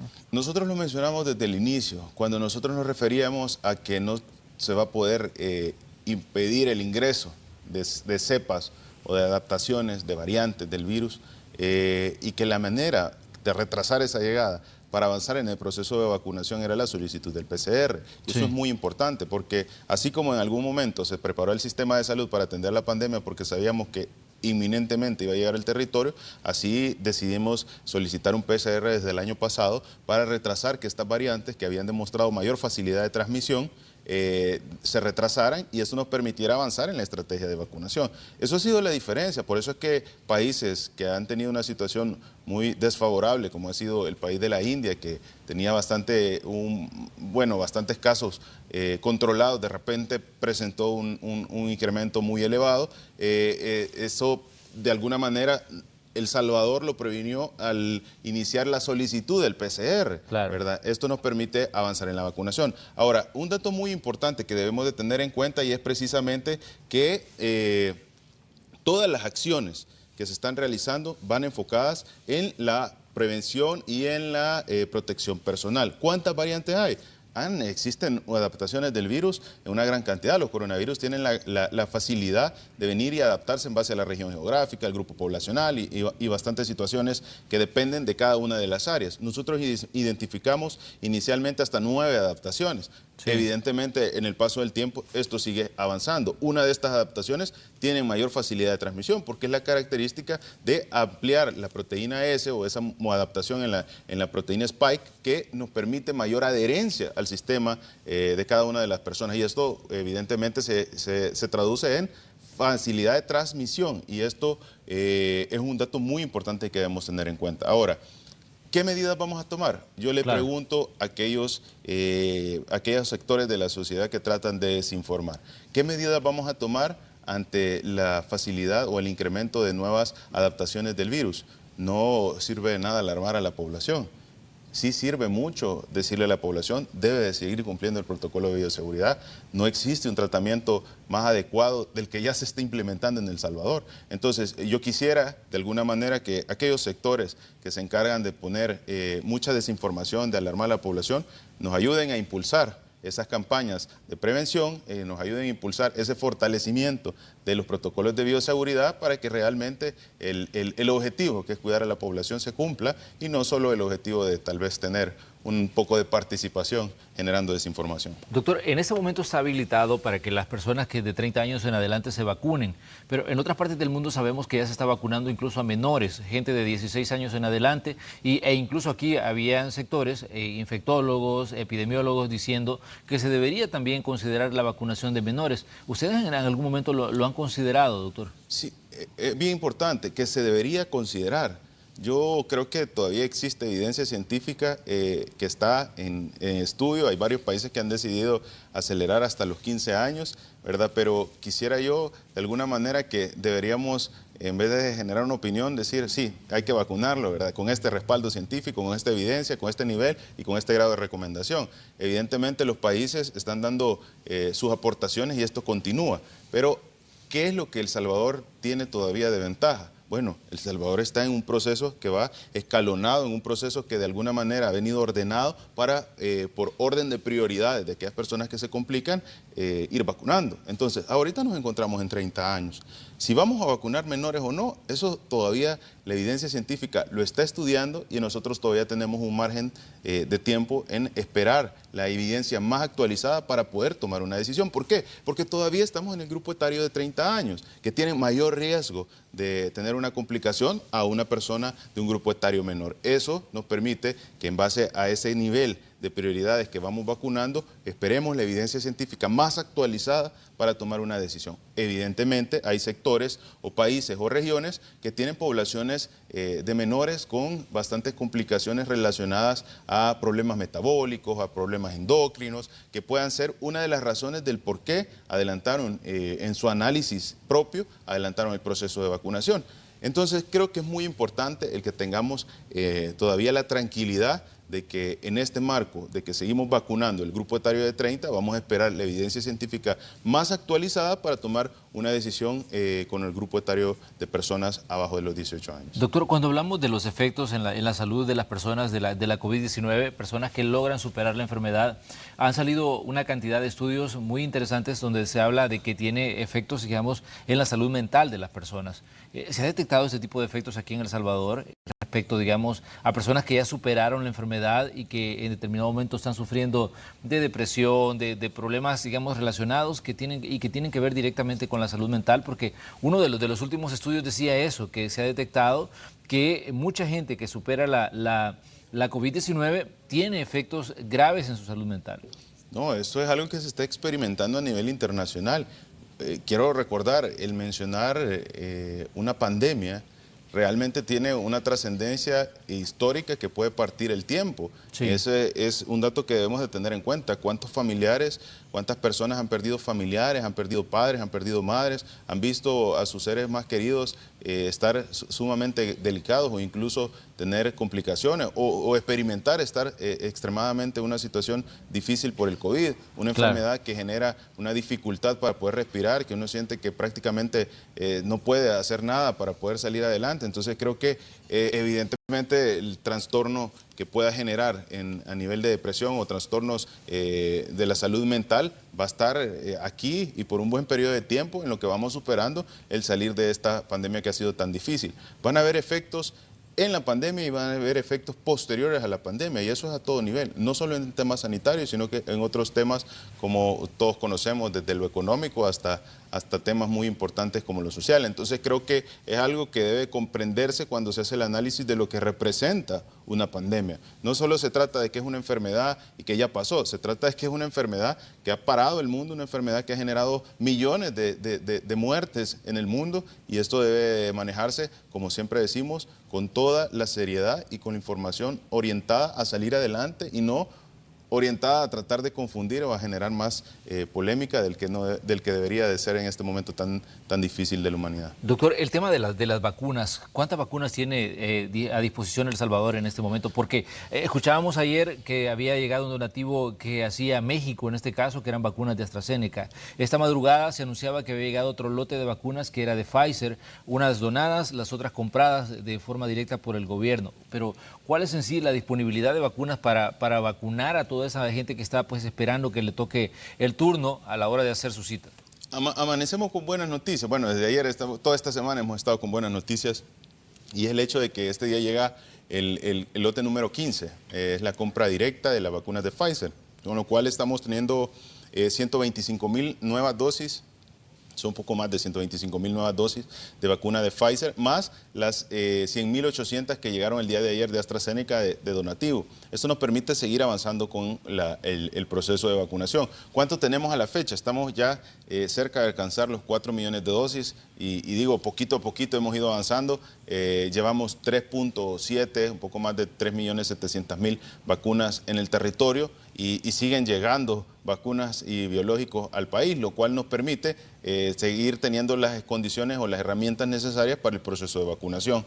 No ha parado desde el 17 de febrero, tenemos 15 lotes de vacunas en el territorio, compra directa, compra global, tenemos también donaciones y esto nos permite seguir avanzando. Por eso es que El Salvador está en el grupo etario de 30 años. Yo quisiera que la población hiciera un análisis en la región y se dieran cuenta que hay países que pues probablemente ahorita están en el grupo etario de arriba de 70 años. Sí. Hay países probablemente que a nivel internacional va a pasar este año y no van a recibir vacunas. Entonces eso es un análisis muy importante para que veamos el gran esfuerzo que como país se ha realizado para que pueda El Salvador pues ir saliendo adelante ante la pandemia del COVID-19. No todos los países están en una situación favorable. Hay muchos países que continúan en situaciones críticas y aumentando la cantidad de contagios, aumentando la cantidad de letalidades. Pero lo que todos tienen a nivel internacional seguro es que en la medida la mayor cantidad de la población está inmunizada ante el COVID-19, los efectos negativos de esa pandemia disminuyen. Y es por eso que una de las apuestas más grandes que tiene El Salvador es tener celeridad en el proceso de vacunación y lograr completar en el menor tiempo posible. Doctor, ¿cuál es hay una diferencia entre, digamos, los niveles de protección que ofrecen los diferentes tipos de vacunas? Porque leí un estudio que decía, un artículo que publicaba, por ejemplo, el Infobae, el portal de noticias Infobae, que decía que los países que habían confiado en las vacunas chinas están en problemas por la cantidad de gente contagiada, porque ofrecen menor protección que las que ofrecen, en este caso, los laboratorios, ya sea Pfizer o AstraZeneca. Pero me imagino que ustedes, como gente que se mueve en el área de la salud, tienen una explicación sobre esto. Sí, definitivamente creo que existe mucha desinformación para tratar de ganar de alguna manera mediáticamente en el tema de las marcas de la vacuna, y eso es importante. A veces se hacen comparaciones de estudios y esos estudios se hacen en base al interés que se pueda tener.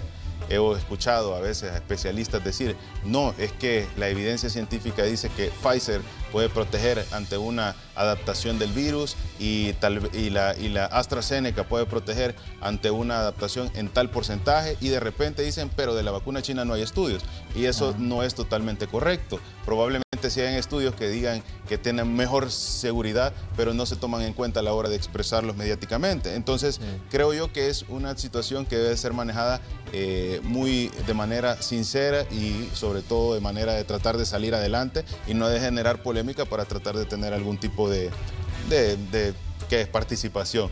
Entonces creo que debemos de ser muy prudentes. Se está utilizando vacunas a nivel internacional, hay un gran portafolio de vacunas.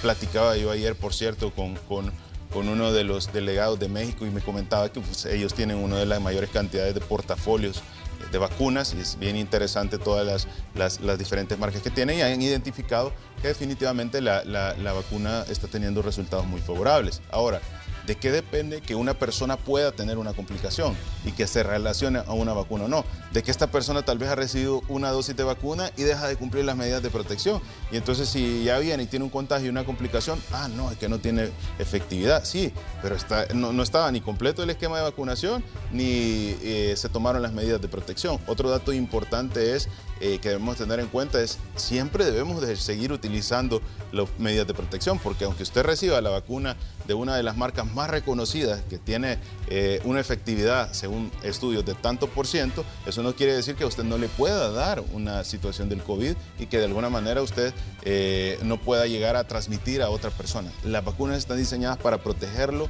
en las formas graves de la enfermedad y evitar la mortalidad, y precisamente ese es el objetivo de tener celeridad. Ahora, ok, está bien, la vacuna de una marca no nos parece porque el estudio no ha demostrado ser eficiente. Vaya, solo necesitamos poner tal vacuna. Sí, pero la vacuna a nivel internacional no llega a los mercados. Entonces, bueno, esperemos que toda la población no tenga la vacuna para que venga la vacuna de la marca que tal persona está recomendando. Entonces, ¿qué pasa con ese grupo poblacional? El incremento de letalidades va a tener un auge muy importante, y esto sería una decisión incorrecta, errónea y evidentemente que demuestra desconocimiento. Entonces, debemos de hacer un análisis muy profundo, y a eso es lo que voy. Al final, ¿cuál es el objetivo? ¿Generar polémica y desinformación o contribuir a salir adelante de la pandemia? Muy bien, vamos a hacer un espacio para comerciales y luego regresamos con más preguntas para el doctor Francisco Alaví, preguntas sobre el tema de la pandemia. Ya vamos a hablar sobre el tema de las camas también que se están sustituyendo en la red hospitalaria, porque este es otro de los temas que ha acaparado mucho espacio en estos últimos días, además de otros temas que tenemos para tratar en esta mañana en la entrevista. Volvemos enseguida.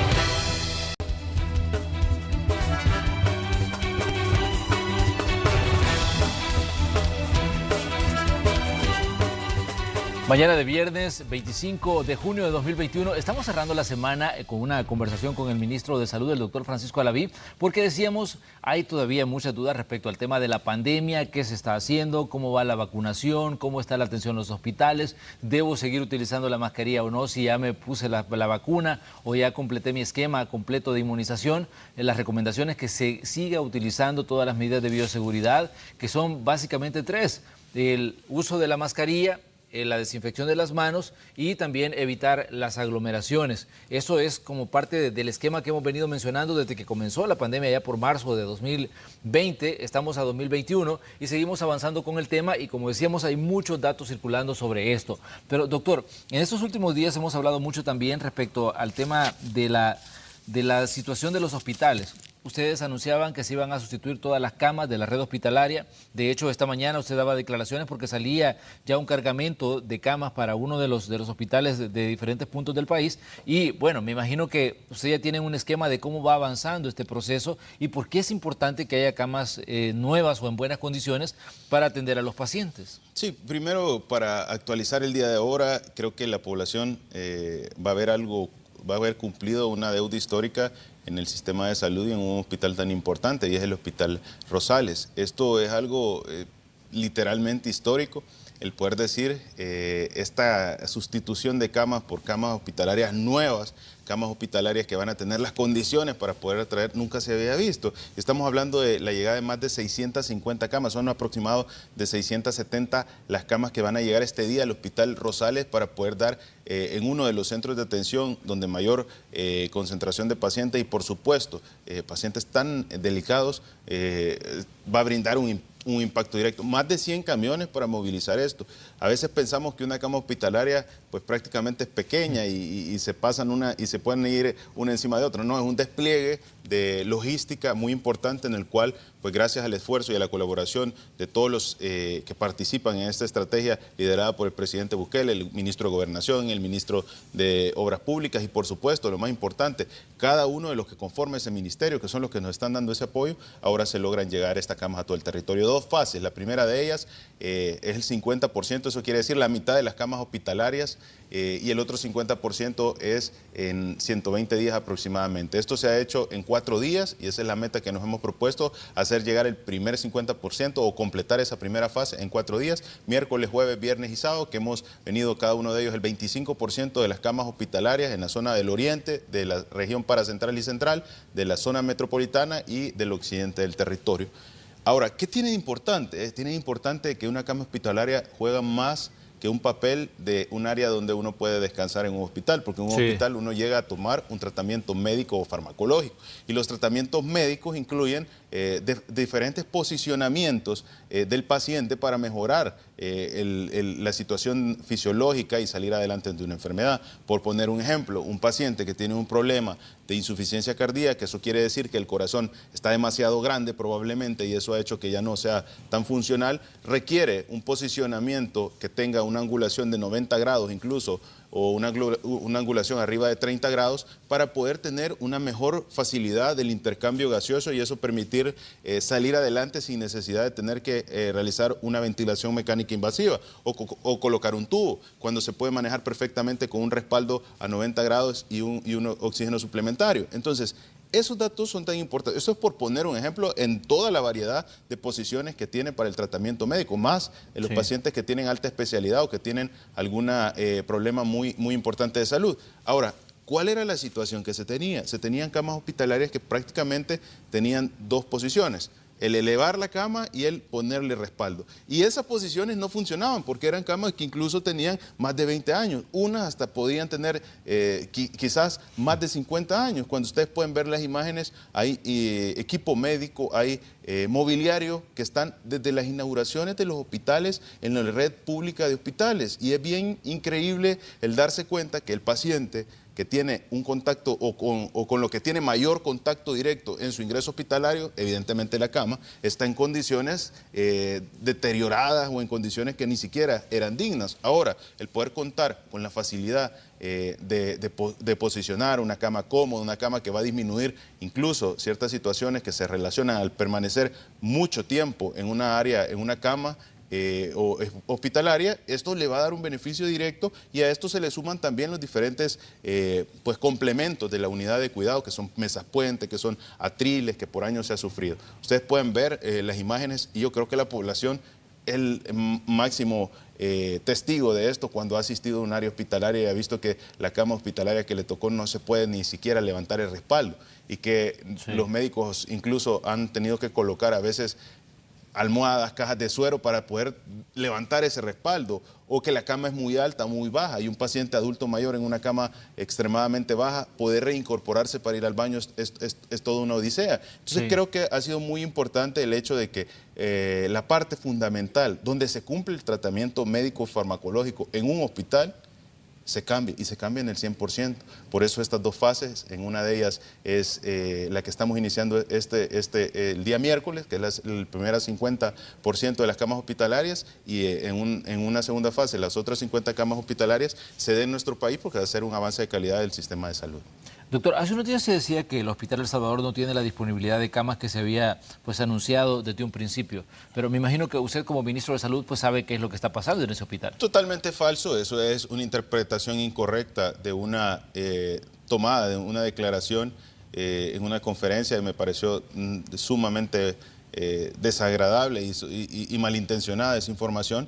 Evidentemente yo dije que había una capacidad instalada arriba de 500 camas, porque se tenían más de 500 camas, porque se tenían ya ingresados 400 pacientes. La capacidad del Hospital El Salvador, como lo reiteramos y desde un inicio el presidente lo mencionaba, son más de 1000 camas hospitalarias. Esto es un hospital que cuenta con las condiciones para poder brindar unidades de cuidados intensivos, de cuidados intermedios, y poder sacar a los pacientes que tienen una condición sumamente difícil ante el COVID-19 adelante. Y precisamente al haber ingresados cerca de 400 pacientes, eran 424 si no me recuerdo, pues quedaba una capacidad instalada de un poco más de 500 camas. Eso se sacó de contexto y se dijo que ahora la capacidad instalada del hospital eran 500 camas, lo cual queda al descubierto como hay ciertos sectores, algunos medios de comunicación que todavía tratan de generar desinformación que no ayuda a salir adelante. Incluso lo veía recientemente en las camas, en un periódico del país, antiguamente de los más grandes, ahora probablemente ya no tiene la misma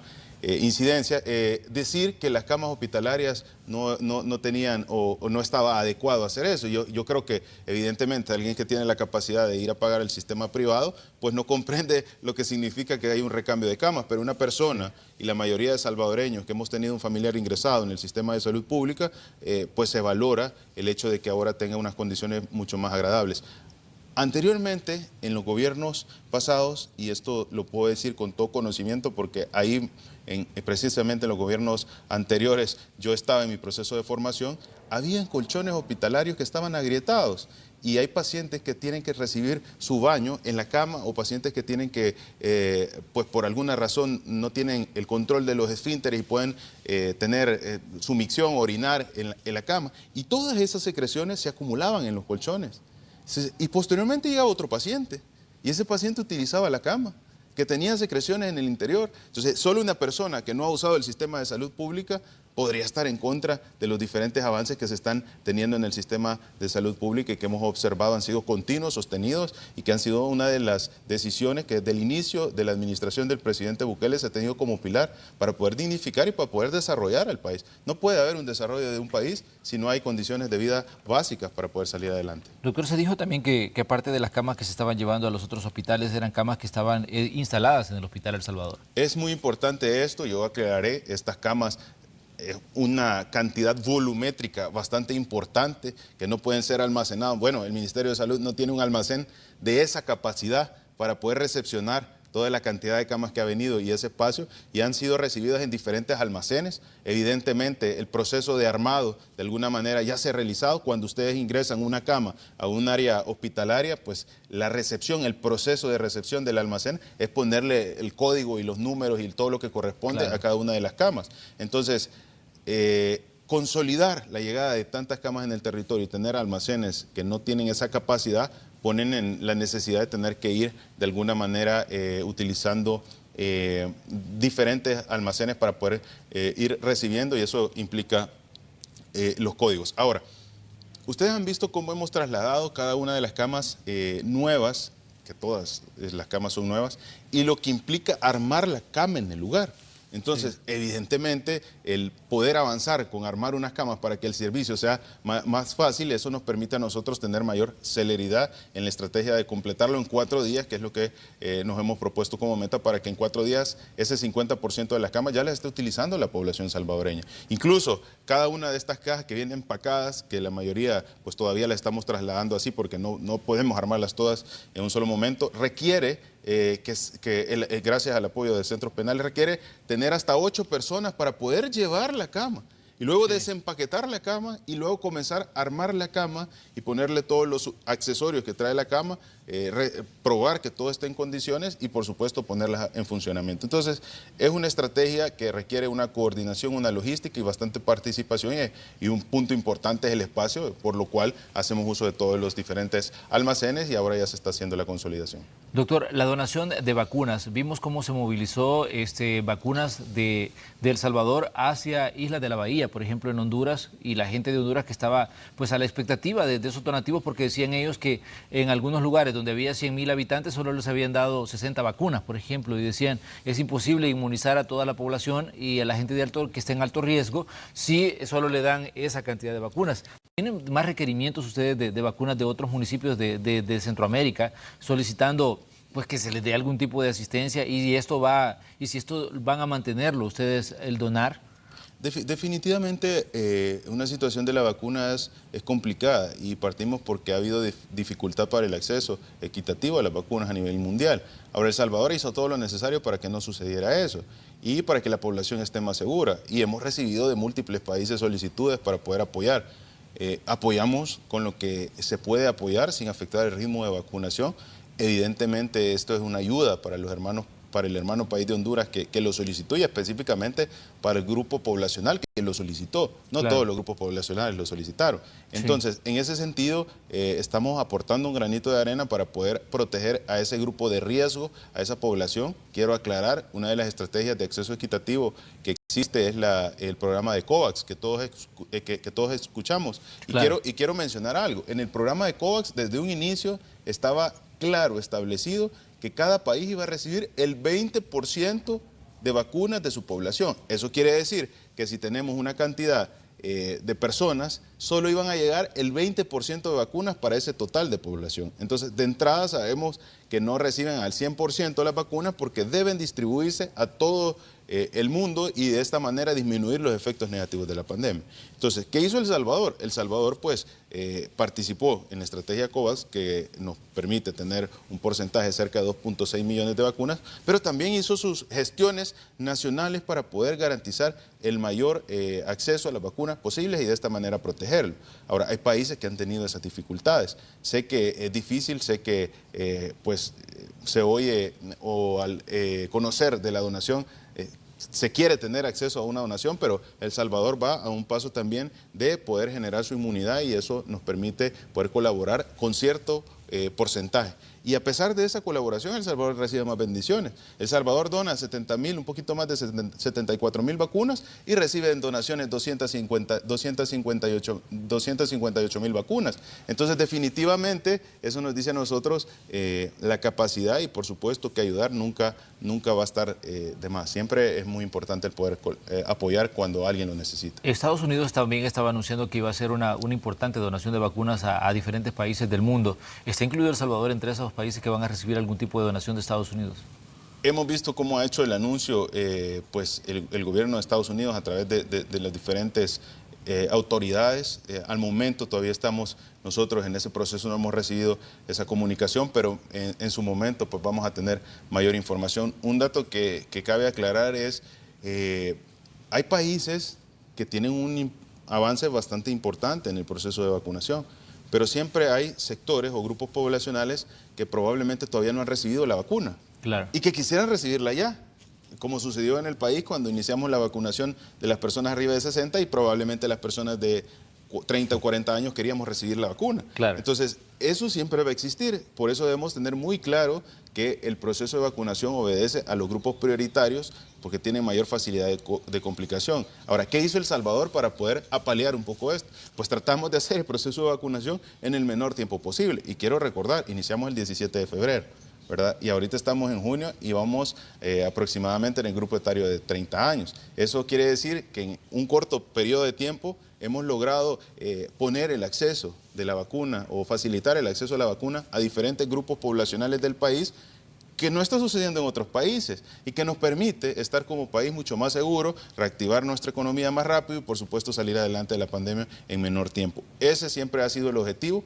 Cuidar la salud de la población salvadoreña es el objetivo que el presidente tiene como prioritario y que nos encomendó, y ese es el objetivo que estamos cumpliendo trabajando en equipo, no solo como instituciones, sino como país, porque cada salvadoreño que asiste a su vacunación o que cumple la medida forma parte de este plan. Doctor, se dijo 4,5 millones de salvadoreños era lo que buscaban ustedes vacunar. ¿Creen que esto se puede cumplir antes del tiempo que se había establecido si la vacunación sigue el ritmo que está en este momento? Sí, porque existen también estrategias que puedan irse implementando para poder acelerar el proceso de vacunación. Debemos de hacerlo ordenado y tenemos toda una planificación para poderlo completar. Yo sé que en este momento la matemática sería, bueno, pero ya llevamos esta parte de tiempo y solo hay 1 millón de personas vacunadas con las 2 dosis. Pero debemos de comprender que también existen grupos poblacionales que no han recibido la vacuna porque no han querido recibir la vacuna. Existen grupos poblacionales que están en proceso de vacunación, existen grupos poblacionales que se van a ir sumando al ver que esta estrategia está teniendo muy buenos resultados, y lo importante es tener la capacidad para poderlo cumplir, el biológico para poderlo cumplir y las estrategias que han venido siendo agregadas constantemente para que este proceso de vacunación tenga esa facilidad. Doctor, antes de cerrar también me gustaría que me dijera cómo está la situación del dengue. Estamos en plena temporada de lluvias, sabemos que esto dispara pues, los criaderos de zancudos. Ya hay una campaña de parte del Ministerio de Salud pidiéndole a la población que destruya los criaderos, eliminando la acumulación de agua, pero sabemos que siempre hay casos que se presentan de este tipo de enfermedades también. Muy importante, actualmente las arbovirosis continúan con una tendencia a la disminución en comparativo con el año anterior, incluso más del 50%. Al momento no tenemos letalidades por dengue y eso es un dato muy importante, y seguimos avanzando con el tema de la campaña para el control contra el dengue, y eso implica 2 fases. La fase que era primero de entrega de abate y verificación de criaderos y todo lo que se realiza, destrucción de criaderos, y también una segunda fase con la fumigación térmica pesada. Hemos logrado disminuir progresivamente con todas estas estrategias los índices larvarios y esto precisamente nos va a posicionar. Al momento llevamos un comparativo muy favorable con relación al año pasado y esperamos que esto continúe para poder tener los menores efectos adversos ante esta enfermedad. Gracias a Dios, y reitero, hemos tenido una disminución del 50%, más del 50% de las afectaciones por arbovirosis en el territorio. No llevamos ninguna muerte por dengue y esto pues va a ser algo que se viene a sumar al buen esfuerzo y el trabajo que se ha realizado en el marco de este año en el sector de salud. Muy bien, doctor, le queremos agradecer que nos haya visitado. Sabemos que pues, son días un tanto complicados para ustedes, pero le agradecemos que nos ceda parte de su tiempo para conversar sobre los temas que generan dudas en determinado momento, y qué bueno que escuchen los ciudadanos pues directamente de quien maneja el sistema de salud, pues datos y aclaraciones respecto a lo que está pasando con el tema de la pandemia y con otras situaciones que tienen que ver siempre al área que ustedes manejan. Gracias, doctor, por estar aquí. Un placer poder estar acá y no nos vamos a cansar de decirlo en esta pandemia. Hay que seguir usando su mascarilla, lávese las manos con agua y con jabón, evite exponerse si no es necesario y por supuesto si le toca vacunarse, asista. La mejor vacuna es la que usted lleva en el brazo. Una vacuna de cualquiera de las marcas o de cualquiera de las existentes en el territorio va a prevenir que usted tenga una mortalidad. Y si le toca vacunarse, vacúnese, porque eso es lo más seguro. Vamos nosotros con este mensaje del doctor, nos vamos a una pausa comercial y cuando regresemos continuamos con más de Noticiero Hechos. Vamos a seguir recibiendo reportes de los equipos que están ya listos para contarnos cómo está el tráfico y también temas que usted pues debe conocer al cierre de la semana. Volvemos enseguida.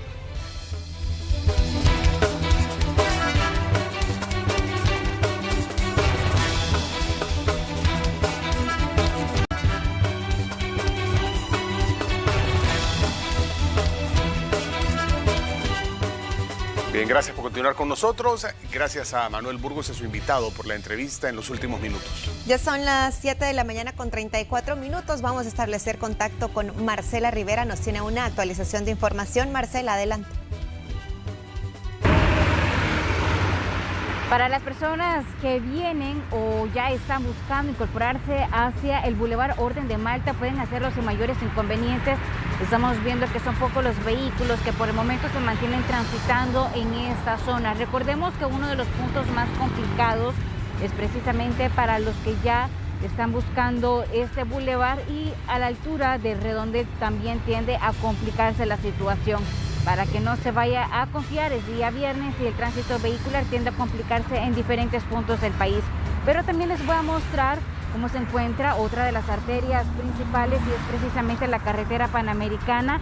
Estamos viendo una carga vehicular moderada que por el momento no representa ningún tipo de problemas al momento de incorporarse hacia la carretera panamericana, o si viene también del Boulevard Merliot ya buscando incorporarse hacia Redondel Utila, puede hacerlo sin mayores inconvenientes.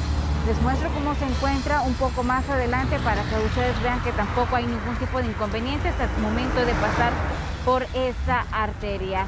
El llamado es nuevamente a manejar con mucho cuidado porque ya sabemos que los viernes tiende a complicarse la situación. Bien, gracias Marcela por el reporte y por mostrarnos este panorama ahí en la zona de la carretera al Puerto de la Libertad. Sí, era la perspectiva desde este punto que siempre tenemos mucha atención sobre él porque está muy transitado. Mucha atención también, tenemos más información que compartir con ustedes en Hechos AM. Vamos a conocer ahora la historia de un joven emprendedor que a pesar de la pandemia por COVID-19 ha logrado salir adelante. Veamos de qué manera. Él es Miguel Ayala, un joven que alquila canchas de fútbol rápido en San Vicente, de donde es originario. Emprendimiento que iniciaron sus padres hace más de 15 años. Pero ahora, él es quien está a cargo de este negocio, al cual le han sumado una cafetería. Hacemos servicios de alimentación, aparte de la renta de canchas. También tenemos torneos rápidos, torneos institucionales, torneos amistosos. Tenemos torneos relámpagos, entre otros tipos de servicios que nosotros también ofrecemos. Pero la pandemia del COVID-19 hizo que cerrara este negocio por más de 5 meses, lo cual le generó grandes afectaciones económicas. Y al reanudar sus actividades, nada fue igual, debido a la aplicación de medidas de bioseguridad y el temor a dicha enfermedad. un poquito más complicado el hecho de que no todos querían contagiarse, nadie quiere contagiarse en general y tenemos que mantener el distanciamiento social, por ende comenzamos a tomar medidas de que si van a venir a jugar, iban a venir exactamente el grupo de jugadores. Pero gracias a Vandesal y a la Escuela de Comunicaciones RSM, él ya está finalizando un posgrado de marketing digital que le ha ayudado a impulsar su emprendimiento y por ende a mejorar sus ingresos económicos. Y hemos aprendido desde cómo segmentar los mercados, a quienes queremos alcanzar, cómo crear filtros, de cómo queremos hacer nuestro embudo de venta, cómo atraer clientes, cómo manejar las redes sociales. Nos han enseñado hasta cómo fotografiar. Actualmente Miguel cuenta con 2 canchas y asegura ha aumentado su número de clientes, ya que sus servicios son requeridos por personas de los municipios aledaños. Con imágenes de Ricardo Tovar, Rocío Cruz, Noticiero Hechos.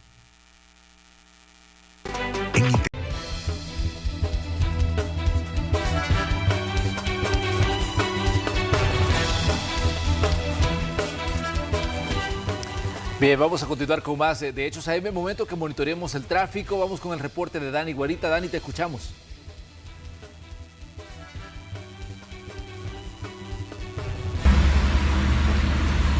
¿Qué tal, compañeros? Buenos días. Así el panorama del tráfico vehicular. Esto sobre el Boulevard de los Próceres. Para las personas que vienen o van desde Santa Tecla, les recomendamos que tome vías alternas. El tráfico ya se encuentra bastante pesado sobre este sector. Tome vías alternas por si usted no quiere encontrar este fuerte tráfico vehicular a esta hora de la mañana en este sector del Boulevard de los Próceres. Por ende, también le recomendamos a los automovilistas a tener mucho cuidado al momento de conducir sobre las carreteras. Nosotros estamos ya con rumbo hacia el lado de Oriente. Por ende, usted observa sobre sus pantallas el carril que conduce ya hacia la autopista Comalapa o a la que conecta con la colonia Montserrat, también la colonia de la Flor Blanca o las distintas colonias o, bueno, la calle La 49 Avenida Sur. Así el panorama del tráfico vehicular, compañeros, a esta hora de la mañana. Muy bien, ahí tenemos el tráfico un poco complicado ya en algunas zonas, considerando que estamos en el viernes y vamos avanzando en la mañana, pues definitivamente pues, eso es lo que vamos a encontrar, un tanto pesado el tráfico a esta hora ya. Sí, bueno, habrá que tener mucha paciencia y prudencia para evitar accidentes de tránsito. Bueno, condúzcase con cuidado, evite el exceso, si va a beber no conduzca, se da la llave, busque un conductor resignado o designado y o ocupe un servicio de transporte como el Uber o un taxi. Hay que ser responsables. Gracias por habernos acompañado. Les deseamos que tengan un buen fin de semana y recuerde también que Hechos también se transmite sábado, se transmite domingo y actualizaciones en redes sociales. Y esperamos un fin de semana lleno de mucha lluvia también, precaución y ojo con eso.